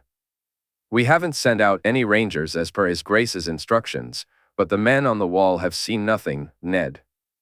I know what's out there. Stannis has seen them for himself, so I know better than to argue with a king." "But do you really believe they march our way?" Jeor asked, his tone a blend of disbelief and hope. "I know His Grace has called on the entire realm, Jeor. The north, Dorne, the west, the Reach, the Stormlands, the Riverlands, the Crownlands, and even the Iron Islands are on the move. All of them march our way, the largest army of men I've ever heard of, let alone seen. My nephew has plans to evacuate the north. He's placed ships on standby to carry as many people away from here as possible." "You met him, both of you," he said, turning to Stannis. "Do you think he's a man who acts without reason?" "No," Stannis replied firmly. "I wasn't suggesting," Jeor began, but Ned waved his hand. I know that, Jeor. Neither was I. I wish it were so, though," he said, chuckling, a laugh that Jeor joined in on. "We'll make sure you and your men are housed, Ned, though it's going to be a tight squeeze," Jeor said, worry etched on his face. "We're Northmen, Jeor. We can save the comforts for the boys from the south," Ned replied, eliciting another laugh as he finished his ale and rose to his feet. "I'm glad to have you here, Ned, truly," Jeor said. Ned looked at him more seriously than he had thus far. "As am I for you both. It won't be for a lack of good men that we suffer in the days to come," he said, receiving nods from both of them. A young man led him from the Lord Commander's rooms to what he was told was the King's Tower. On the way, Ned spotted Rickard Karstark and his sons approaching. It didn't take long for them to settle in, and after speaking with Jory, Ned learned that only a small number of his men would be sleeping indoors that night. The rest would have to make do with tents and the fires they had set up for warmth. Robb and Cregan went with Harry and Karstark to ensure their men had all they needed. Ned was glad to hear from them that the supplies at the wall were in a far better state than the buildings. Later that day, he watched as Robb, Cregan, and others sparred in the yard. His nephew proved to be unmatched with a sword in hand, a skill he knew was largely due to Arthur's teaching. Ned was relieved to learn that the Reach men had arrived at the Night Fort under the leadership of Ser Garland, Matthias Rowan, and Randall Tarley. It was Randall who had dealt Robert his only defeat during the rebellion, and they would need experienced men like him to navigate the challenges ahead. When the opportunity arose to see the top of the wall, he, Robb, and Cregan eagerly accepted the invitation. They were soon joined by Ricard and Harry, and as Stannis led them to the lifts. As the lift ascended, Ned felt the chill in the air, and before long, they reached the top. Heeding Stannis' warning to watch their steps, he and the boys were guided through the carved passages of ice, arriving at the gaps that overlooked the lands beyond the wall. The sight that greeted them was breathtaking. Ned heard gasps from both his son and his nephew as they took in the vast expanse of white stretching out below them. The trees in the distance seemed like they belonged to a different land, one that was both familiar and foreign. It was the North, yet it felt like a different version of it, the true North, as the free folk called it when he had spoken to Benjen in Queen's Crown. There was an untamed beauty to the landscape, and for some reason, it brought thoughts of his sister to mind. He felt a tear slide down his cheek, and as he quickly wiped it away, he hoped it went unnoticed by those around him. "What defenses do you have, Stannis?" Robb asked, breaking the silence. Stannis turned to him, revealing some of their fortifications. "Mainly rock and arrows, Lord Stark. The wall also has a great blade that can be used if anyone dares to climb it," he replied, his voice as grim as his expression. "What fool would dare to climb something this big?" Cregan asked incredulously. "Speak to the free folk when they arrive and call them fools, my lord. They'll tell you tales of men who have climbed the wall more than once," Stannis replied, a hint of seriousness in his tone.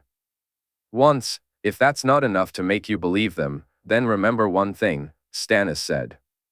Cregan wasn't the only one who listened intently to what Stannis said next. What we're to face here are not men. That thought lingered in Ned's mind as they shared a meal with Jaehaerys and the men of the Watch that night. What was coming for them were not men. They wouldn't be forced back or shiver at the sight of their numbers.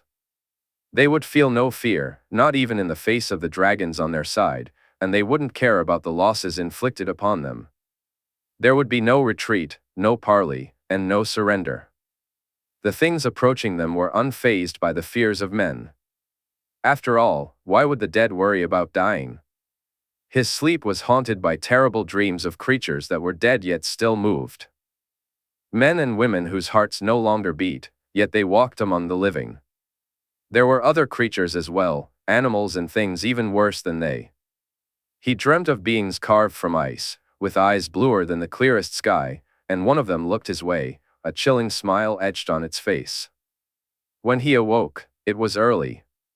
He left his room and wandered around the empty yard, savoring the silence and peace, lost in thought. Suddenly, the horn rang out, a single blast announcing rangers returning.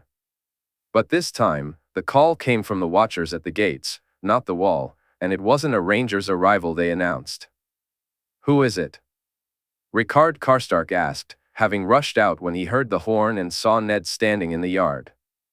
"I don't know," Ned replied honestly as they both moved toward the gates. The Shadow Tower, 301 AC, Aemon Targaryen. It had been almost a lifetime since he last visited the Shadow Tower. He looked much the same as he did then and couldn't help but chuckle at the whimsy of the gods. For more than 60 years, he had served as the maester at Castle Black.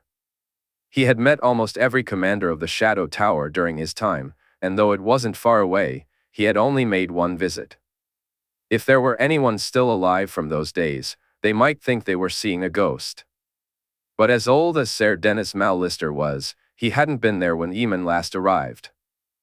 Perhaps he was giving them too much credit, despite his appearance, it wasn't him that caught everyone's attention, but Sandorix as the dragon landed. The Black brothers were almost as relieved as they were wary to see a dragon in their midst.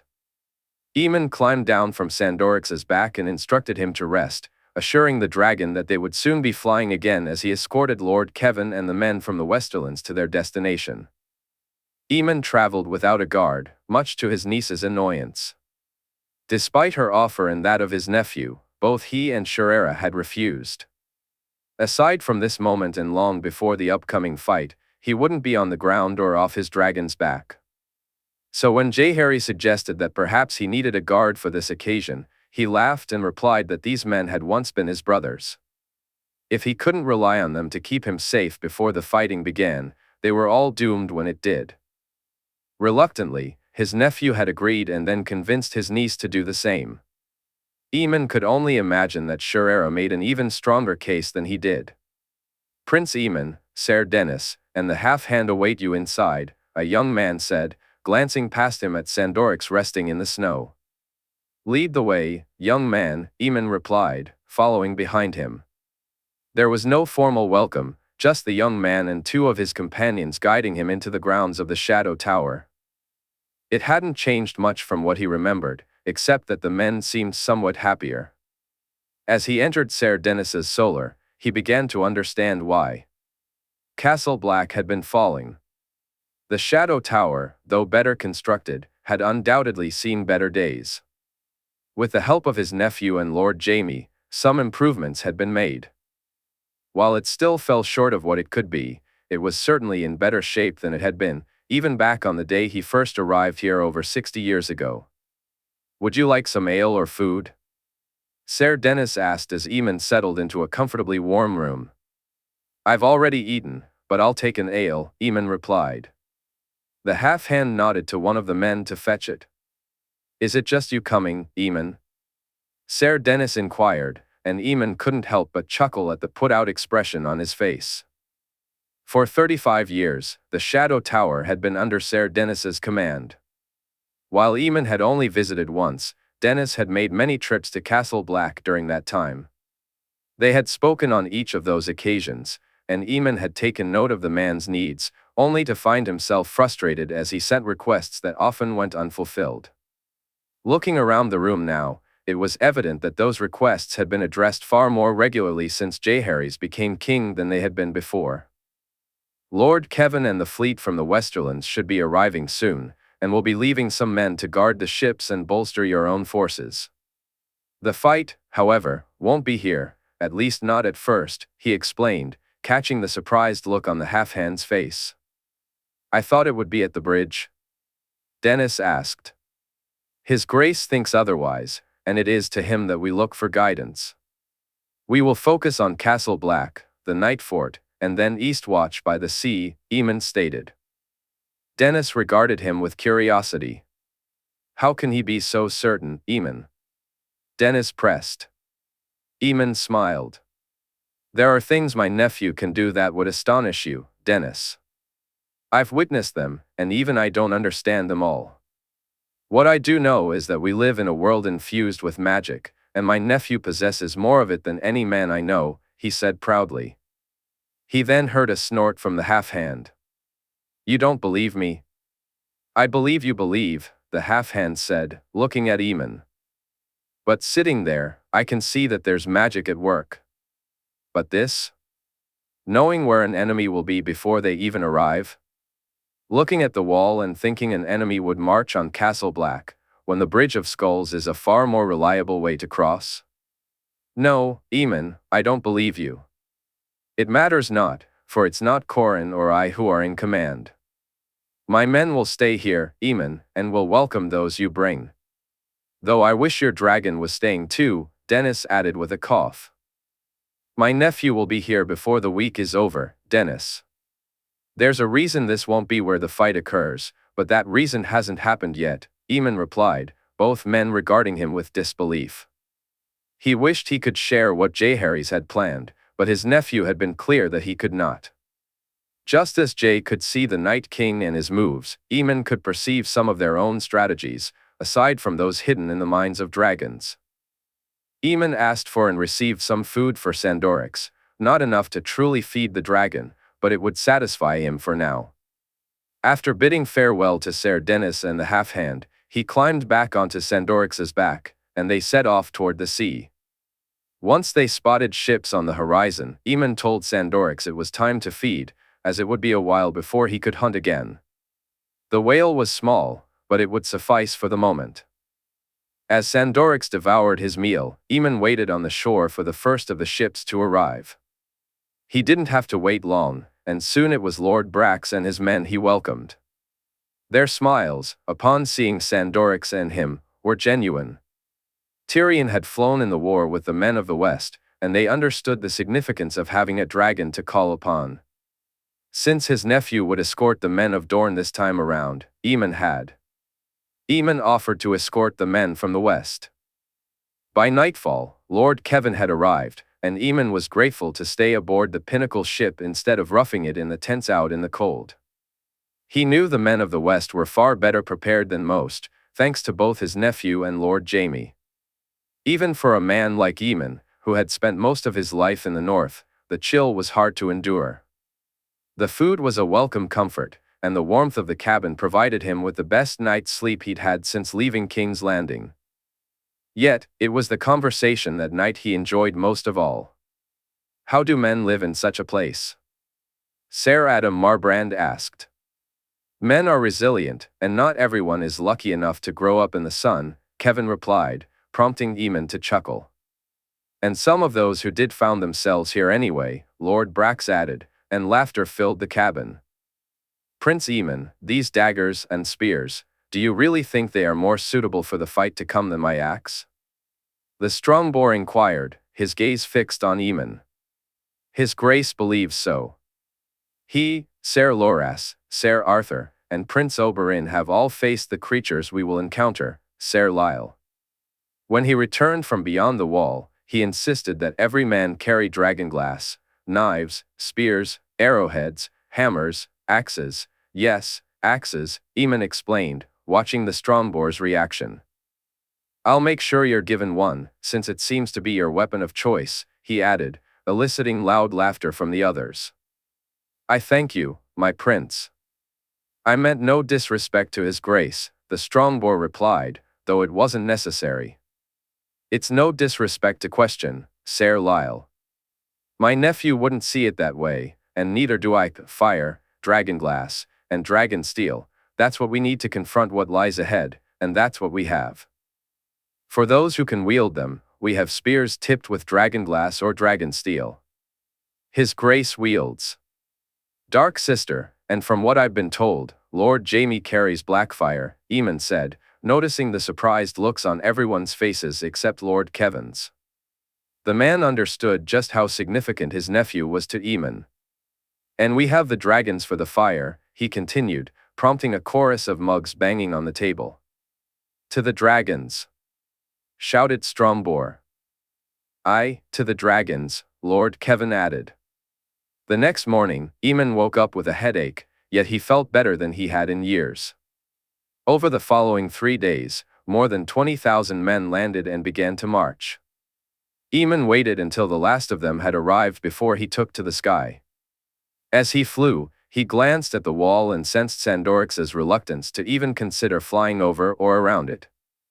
He had thought his dragon would soar close to the edge, but instead, he found himself needing to be led across the Bridge of Skulls on horseback rather than on a dragon's back.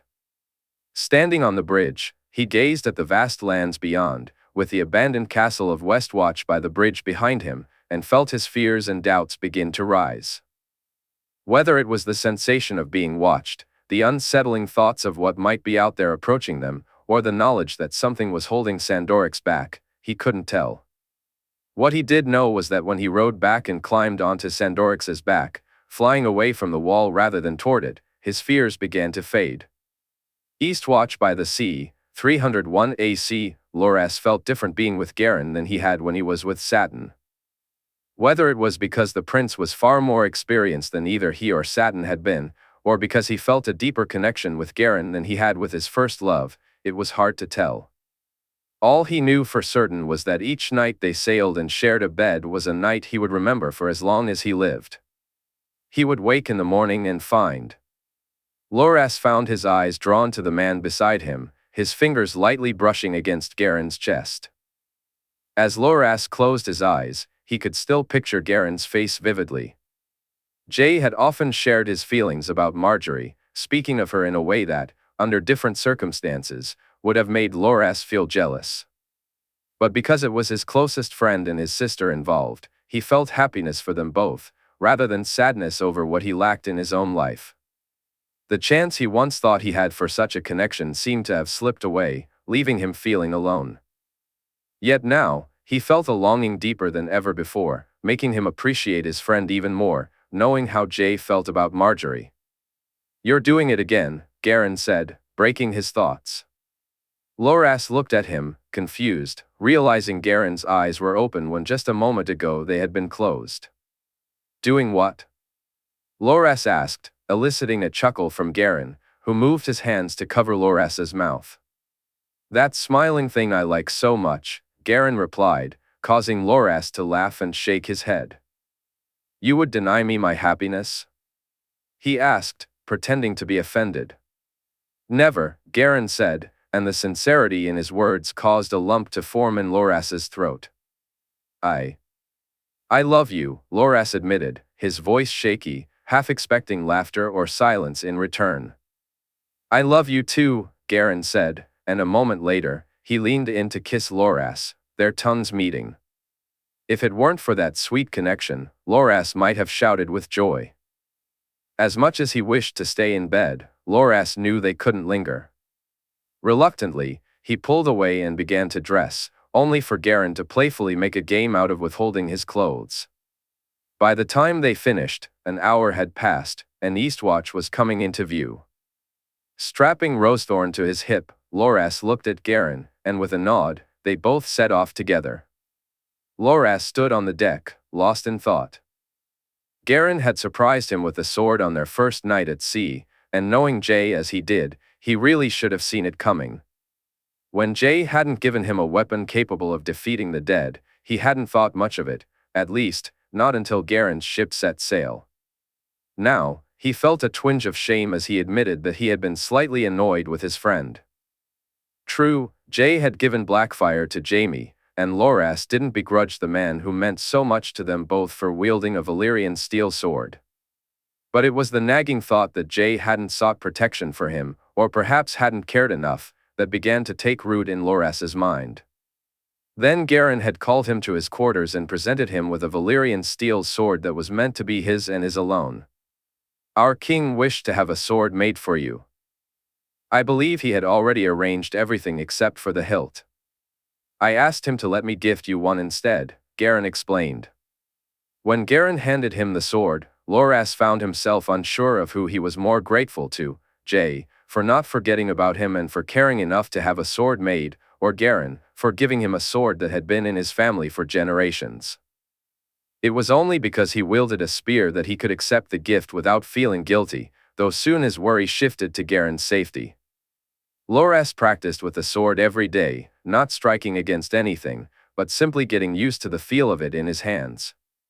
The fact that Garen watched him added another reason to stand on deck and swing Rosethorn at imaginary opponents. "Eat," Garen said, pulling Loras from his thoughts. Loras took the plate from him, and they settled at the bow as their ship pulled into the docks at Eastwatch. They had passed. As they sailed past countless other ships, Loras was struck by the sheer number that had ventured out to sea. He was certain that more men were marching in this army than had gathered to witness Jae's coronation. Yet, he also knew that not everyone had joined the march. Men like Jaehaerys and others had been denied permission, as Jae had made plans just in case the worst came to pass. Understanding the danger that lay ahead, Loras felt a wave of relief wash over him knowing they were taking such precautions. He didn't want to linger on the thought of falling here and what that would mean for those left behind. Jae had arranged for Marjorie, Elia, Joy, Sansa, Willis, and even his grandmother, mother, and father to set sail if necessary. The Lannisters, Starks, Tyrells, and Martells, those Jae considered family, would be among the first to board the ships, and Garen would ensure they found shelter in Croyane if needed. So, he took comfort in the knowledge that they would be safe, or at least as safe as one could be when the dead walked the earth. This left the rest of those he cared about to confront the danger head-on: Jae, Jaime, Garland, and now Garen. The fact that he would stand by his love's side rather than at his king's was a mixed blessing. Still, he understood that there was purpose behind every decision Jae made, and in time, that purpose would become clearer. "Now you're doing that thing I dislike," Garen said, breaking Loras's reverie. Loras smirked as he turned to him. "Maybe you need to turn my frown upside down," he replied playfully, and Garen chuckled in response. "Really? Do you not think that would be too much for the Black brothers to bear?" Garen teased, pointing toward the men waiting on the docks for them. "Perhaps we should wait then?" Loras shot back with a smirk. If he didn't know the truth about Prince Garen, he might have sworn he was Oberyn's long-lost twin, not just because of their striking resemblance, but also due to Garen's mischievous demeanor. Loras found Garen's irreverence refreshing, and he couldn't help but wonder how his grandmother would react once she learned about their relationship. Marjorie already knew; she had probably figured it out before he did. Jae was aware too, and as always, his friend had been incredibly supportive. After finishing their meal, Loras handed his plate to one of the men and prepared to disembark with Garen. Their destination would serve as a base; the Rhoynish wouldn't be marching to Castle Black. Instead, they would protect the ships, ready to evacuate the free folk and those from the north if necessary, while also preparing to fight the dead when they arrived. The sea was their best position to confront the approaching army. Garen had told him that water magic was just as powerful as the magic wielded by the Night King. "Please, by the Seven, make it so," Loras murmured as they walked toward the Black brothers, who seemed happy to greet them. In the Night Fort, 301 AC, Garland Tyrell had expected to be left behind once more. When news reached him that Tarly was training men for the upcoming fight, he had been certain he'd remain in Highgarden. So, he sent word to Jae, practically begging for permission to march. He couldn't say how that went over with his family, but he knew it hadn't sat well with Lionette. When the Raven arrived, instructing him to train his own men and allowing him the chance to march if he wished, she had stopped speaking to him for days. Nothing he said seemed to reach her, and his reasoning for needing to fight was simply dismissed. Part of her anger stemmed from the fact that she was with child and wanted him by her side during the birth. But a larger part of it was her concern for the danger he would face at the wall. Loras hadn't held back when he told their grandmother about the horrors he and Jae had encountered beyond the wall. After that, his grandmother wasted no time in sharing the truth with Lionette, especially after Garland had requested to lead his men there. He knew that the situation was complicated, but he felt a deep sense of duty to fight for their future. Garland was acutely aware of the danger and the risks ahead. This battle would be unlike any he had faced before. He knew his family would be fighting alongside him; both Jae and Loras would be putting their lives on the line. Lionette's brother, his good brother, would march, as would Ser John Fossaway and other men he had always considered friends. It would be shameful for him not to join them, for a Tyrell to step back and allow a Tarly to lead. He yearned for the glory he had missed during the War of the One True King, the recognition he believed was rightfully his as a warrior. But his desire to march went deeper than that. This upcoming fight was not just a legendary battle; it was a fight for every man, woman, and child in Westeros. It was a fight for Lionette and their unborn child, for Marjorie and his niece, for his mother, father, and grandmother, everyone he loved. Eventually, he conveyed this to Lionette. Despite her own fears and concerns, she gave him her favor and urged him to return home safely. After their goodbyes, she traveled to King's Landing to be with the rest of his family while Garland marched to Old Town to join the other lords of the Reach. Command would be shared among him, Randall Tarly, and Matthias Rowan, with Paxter Redwine overseeing transport and the ships once they reached the Bay of Ice. The journey to Old Town was spent in the company of Tarly, whose annoying demeanor was offset by laughter with the friends he had at his side. Upon arriving in the north, he noticed moments of respect in Randall's eyes when their gazes met. This only intensified Garland's need to prove himself. Tarly respected only warriors, men he had bled beside, and Garland was certain they would all bleed in the war to come. "He's still a miserable bastard," Ser John Fossaway remarked as Randall and Matthias departed for their tents. "That he is," Garland replied, a sense of determination settling within him. "Thank the seven we don't have him with us for his humor," Garland said, prompting a loud laugh from his good uncle. "True enough," Ser John replied. "I've never known cold like this," Garland admitted, shivering despite the layers of furs wrapped around him. "Do you think that's why the king had us leave the ships so far from the wall? So we'd get used to the north?" Ser John asked, making Garland pause to consider.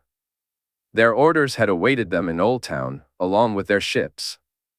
They were to sail to Deepwood Motte, where they would meet some of the northern forces before marching with them to the Night Fort.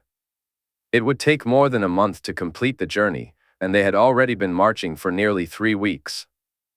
The biting cold and harsh conditions had already cost more than a few men their toes or fingers, and some had even lost their lives while struggling to adapt. Even those like Garland, who had followed orders, found it tough. Still, he had managed to do more this past week than he had in the previous 2. "I think that's part of it," he said, realizing he had been silent for a few moments. "There's also the ships themselves." "The young lad, Lawrence, was it?" Ser John nodded. "As Lawrence said, our ships are to remain in case there's a need to evacuate the north," Garland explained, noticing the worried look on Ser John's face.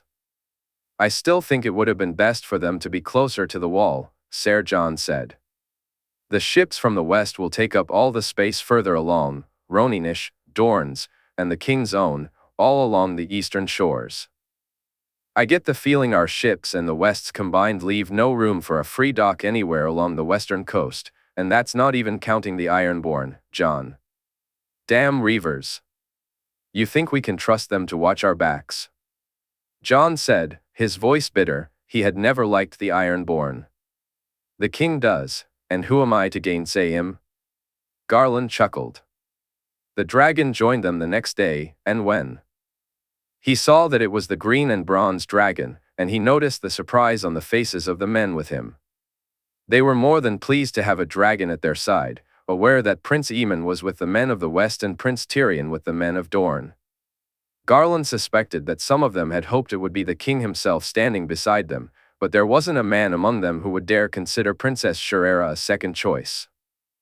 "Ser Garland, Lord Tarly, Lord Rowan," the princess said as she dismounted the green dragon as if it were no more than a pony. Garland watched as Regal took to the air, flying off a little to the south of them. "Princess, it's an honor to have you with us," he said, offering a warm smile. "I only wish it were for a different reason, Ser Garland," Jaehaerys replied softly. "My niece has arrived at Eastwatch, and Princes Aemon and Tyrion march with their own men. We're perhaps 4 days' march from the Night Fort, and His Grace has left men there to help make it more accommodating. Though, other than sleep, it's best if we don't linger in that accursed place." The expression on her face was difficult for him to decipher. "You'll march with us, my princess?" Matthias asked, and Garland was surprised by the warm smile that appeared on her face. "I'm a dragon, Lord Rowan, and dragons belong in the sky. Regal and I will protect you from there and stay by your side when we reach the Night Fort," Jaehaerys said almost jokingly. "His Grace?" Randall asked. "He has his own tasks to attend to, but I have no doubt that he'll join us shortly after we reach the Night Fort," Jaehaerys replied with a brisk nod from Randall. They actually made it in 3 days instead of 4, and as soon as Garland caught sight of the Night Fort, he understood why Jaehaerys had named it as she had. So dark and imposing was it, with an air of something he couldn't quite name, that he and many of the men refused to settle in its halls. Unsurprisingly, Tarly dismissed their concerns as trivial and took up residence inside the walls, as did some of the men who sought comfort from the eerie atmosphere of the place. Garland, however, felt he had made the right choice when Princess Sharera herself chose a tent over a room. This sentiment only deepened a couple of days later when the king arrived as well. Castle Black, 301 AC, Jaime. The march itself had been relatively easy, likely because he rode with fewer than 1,000 men. As he moved forward, he passed larger forces, even catching sight of Tyrion and Oberyn. For a moment, he considered slowing down to march alongside his brother and the Dornish, but he thought better of it. Jaime knew he would see them all soon enough, and he was eager to reach Castle Black and reunite with Jay.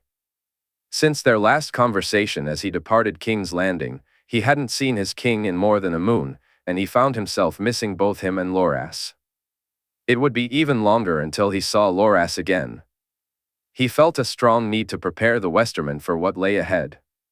Kevin could lead them to the wall, but Jaime was their commander, and he needed to be seen as such. If he timed it right, he would arrive at Castle Black before them, demonstrating the wisdom of his decision to leave from King's Landing rather than Casterly Rock. As the walls of the castle came into view, memories of his last visit flooded back. He could hardly believe it had been almost 7 years since then, and how much his life had changed in that time. That visit had been a significant catalyst for his transformation. It was here that he had gained a wife and 2 children, and it had set in motion the events that brought the realm a good and true king. That experience had alleviated the fears he harbored about his king and the peculiarities of his abilities. So, as he rode through the gates of Castle Black, he wore a genuine and full smile. "Lord Jaime," someone called out. "We didn't expect you so soon," Ned Stark said as he greeted Jaime after he and his men dismounted.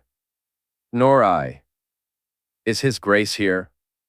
Jaime asked eagerly. "No. We received a raven from my brother Benjen at Queen's Crown, telling us he had met with them, and then another from Last Hearth saying he had arrived there. Apparently, my nephew has decided to attend a wedding," Ned replied, a small smirk creeping across his face. "Who's getting married?" Jaime asked, unsure if he had heard correctly. "The Small John and Rosalind Fry." Benjen's note said that Jaehaerys arrived to escort the free folk to the wall and to ensure that those who weren't marching knew what they were supposed to do. Then he flew on to Last Hearth to attend the Smalljohn's wedding, Ned said, his smirk widening. "I believe he feels he owes them both," Jaime remarked, and Ned nodded in agreement. "Aye. Come, I'm sure some warm food and cider will be more than welcome. We've set aside rooms for you and Jaehaerys in the King's Tower." Jaime turned to Arlen and Pharaoh, instructing them to see to it that the men were settled and fed.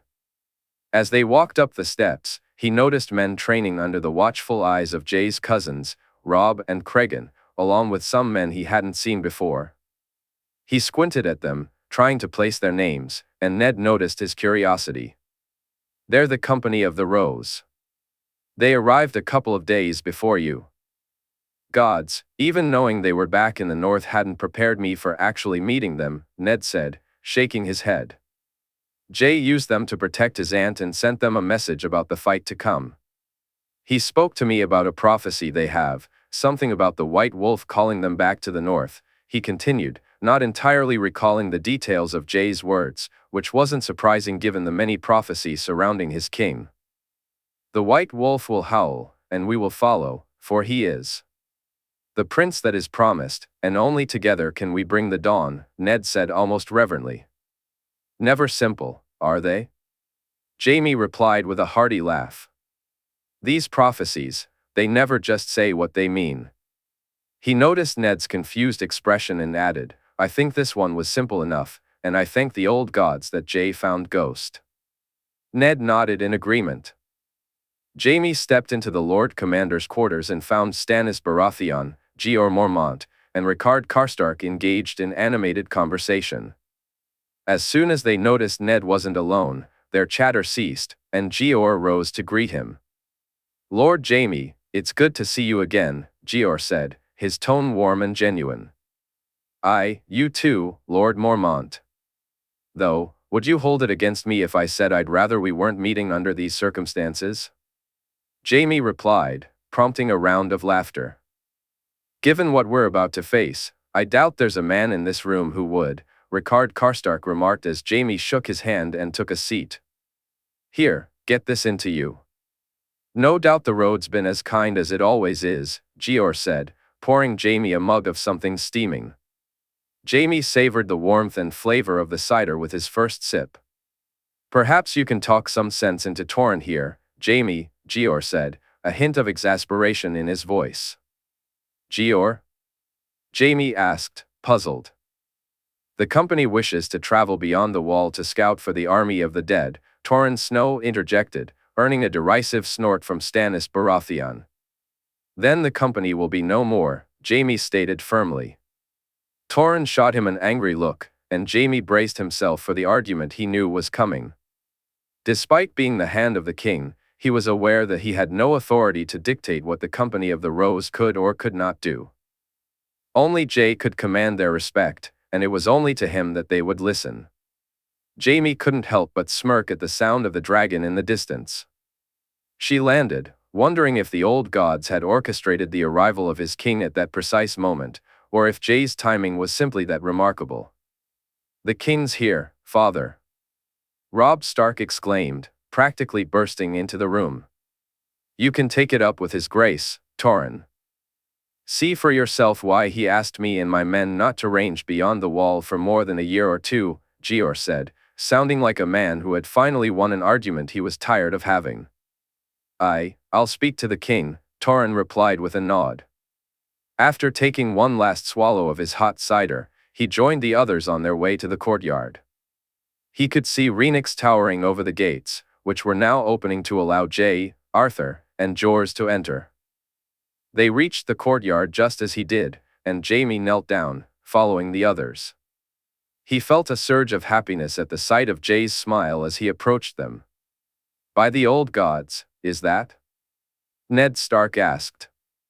The crown of the kings of winter, the crown of Torrhen Stark, Torrhen Snow replied proudly, as Jaime gazed at the crown made of iron and bronze.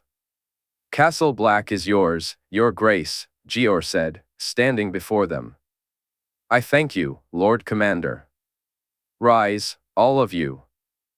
There is much work still to be done, Jae said firmly. Jaime noticed the small nod Jae gave him as he stood up, and he felt relieved that he had hurried to arrive in time. Castle Black, 301 AC, Jaehaerys Targaryen had flown through the north, watching as men marched from every land in the Seven Kingdoms. In total, he commanded more than 100,000 men, with perhaps another 50,000 held in reserve for the protection of those living in the north. Should his own army falter, those men would ensure that the people made it to the ships and set sail for safety. Almost every animal he had warred into over the years would play their part. Here in the north, in King's Landing, Highgarden, Old Town, Lannisport, and Casterly Rock. From Storm's End to Sunspear, people would wait and follow the commands of his birds and other familiars. Would it come to that? Would he need to evacuate the entire Seven Kingdoms? And if so, could he do it if he himself fell? Time and again, he had asked himself those questions, and the best answer he could muster was that he would see it done. If it came to pass, he would use everything he had left to buy the people as much time as possible. He was under no illusions that he could save them. If he fell to the Night King, those he cared about would not somehow live in peace.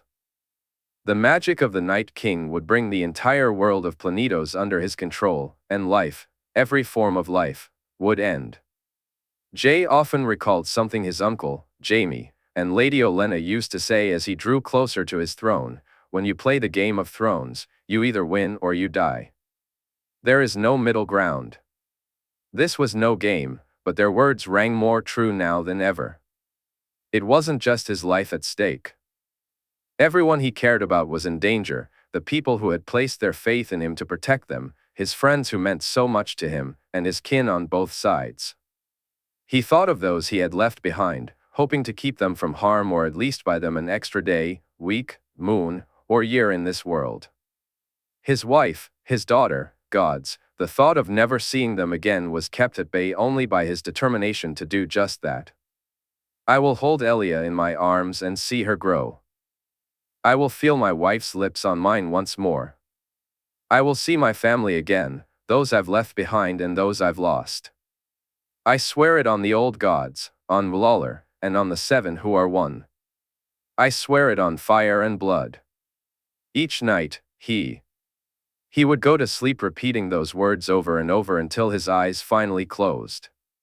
What Arthur or Jorah thought of him was anyone's guess. He always said the words softly, and perhaps they sounded more like mumbles than anything else. He had been genuinely happy to see Benjen and Frost again when Rhaenys landed in Queen's Crown. Witnessing his uncle so at peace and content almost made him want to insist that Benjen stay behind with Val, ensuring the free folk followed his orders to move and run if the need arose. If he had believed for even a moment that Benjen would accept it, he would have given the order. But deep down, he knew he wouldn't. Instead, he watched as Benjen, Val, Tormund, and Mance said their goodbyes, and he felt a mix of pride and worry as the free folk marched into a fight better prepared and better equipped than the last one. He hoped it was enough. He prayed it was. He couldn't quite understand what had compelled him to fly to Last Hearth, but fly there he did, arriving just in time for a wedding. The Great John was more than pleased to see him, especially since Ghost was in King's Landing and not with him or part of the army waiting at the wall. Yet, he could sense that the Great John was more disappointed about that absence than he let on. The wedding was a boon to his soul. He wished the bride and groom well and even offered the Small John the chance to travel with his bride. He did that part in private, wanting to gauge the man's true feelings rather than letting his bravado guide him. The answer he received brought a smile to his face, one that would linger in his thoughts for days to come. An answer only the Small John could have given. You think I'd let dead men march in the north, Jay? That I'd pass up the chance to fight in such a battle? I tell you what I'll do, this axe, this dragonglass axe that I'm meant to wield, I'm going to take it and shove it right up the Night King's icy cold arse. Who's next to face me? Goatsbane, the Small John shouted, and Jay felt a surge of relief knowing he was on their side. He had left before the Umbers had marched, making a promise to Rosalind that he would do everything he could to bring her husband back to her. It was a vow he intended to keep, though he was aware that he had made so many promises that not all of them would be possible to fulfill. When they finally arrived at Castle Black, Jay was glad to see Jaime there. He was also pleased to see Robb and Cregan, and to have the chance to speak with his Uncle Ned. He hoped for a little time with them all before the inevitable fight began. After bidding them to rise, he walked with his cousins, his uncle, and his father by choice to the Lord Commander's rooms. They all seemed more focused on the crown than on him. Torrhen found it buried some miles from here. It seems that Aegon never took it with him after King Torrhen knelt, Jay explained before anyone could ask. It looks good on you, Your Grace, his uncle replied, and Jay smiled at him. It's the only crown I can wear in the battles to come, uncle. Aegon's crown is not meant for this place or this fight. It was the King of Winter and a king beyond the wall who turned back the original Night's King. Brandon the Breaker and Jormund defeated him, and there is power in this crown, I can feel it. Though what that power is, I cannot say, he said, earning confused looks as they entered the room. It didn't take long for him to discover that an argument had been brewing for the past few days. Torrhen wished to travel beyond the wall to scout the enemy, perhaps even to attack them as if they were a common foe. With a nod to Jors, he waited while his Kingsguard rushed to gather his things. Moments later, Jors returned to the room carrying a chest. All eyes turned eagerly toward it, and when he opened it and revealed the glass candles, Jay could see the surprise on Torrhen's face. I had hoped not to have to do this until the men of the West and Dorne have arrived. I wouldn't want to waste this opportunity on just the men in this room, no offense to all of you, he said, eliciting a few chuckles. Lord Commander, gather the senior members of the Watch, uncle, cousins, the Northern Lords, and Torrhen, your commanders, if you will. Bring them to the common hall. With that, everyone except Jaime left the room. You seem tired, Jay, Jaime said softly. I am. But it's not from lack of sleep, so you're not sending me to bed, Jae replied, drawing a laugh from Jaime and the Kingsguard. Then what's on your mind? Jaime asked a few moments later. We'll talk later. Come on, we'd better show them what they're about to face. Jae walked from the room, with Jaime, Jors, and Arthur beside him.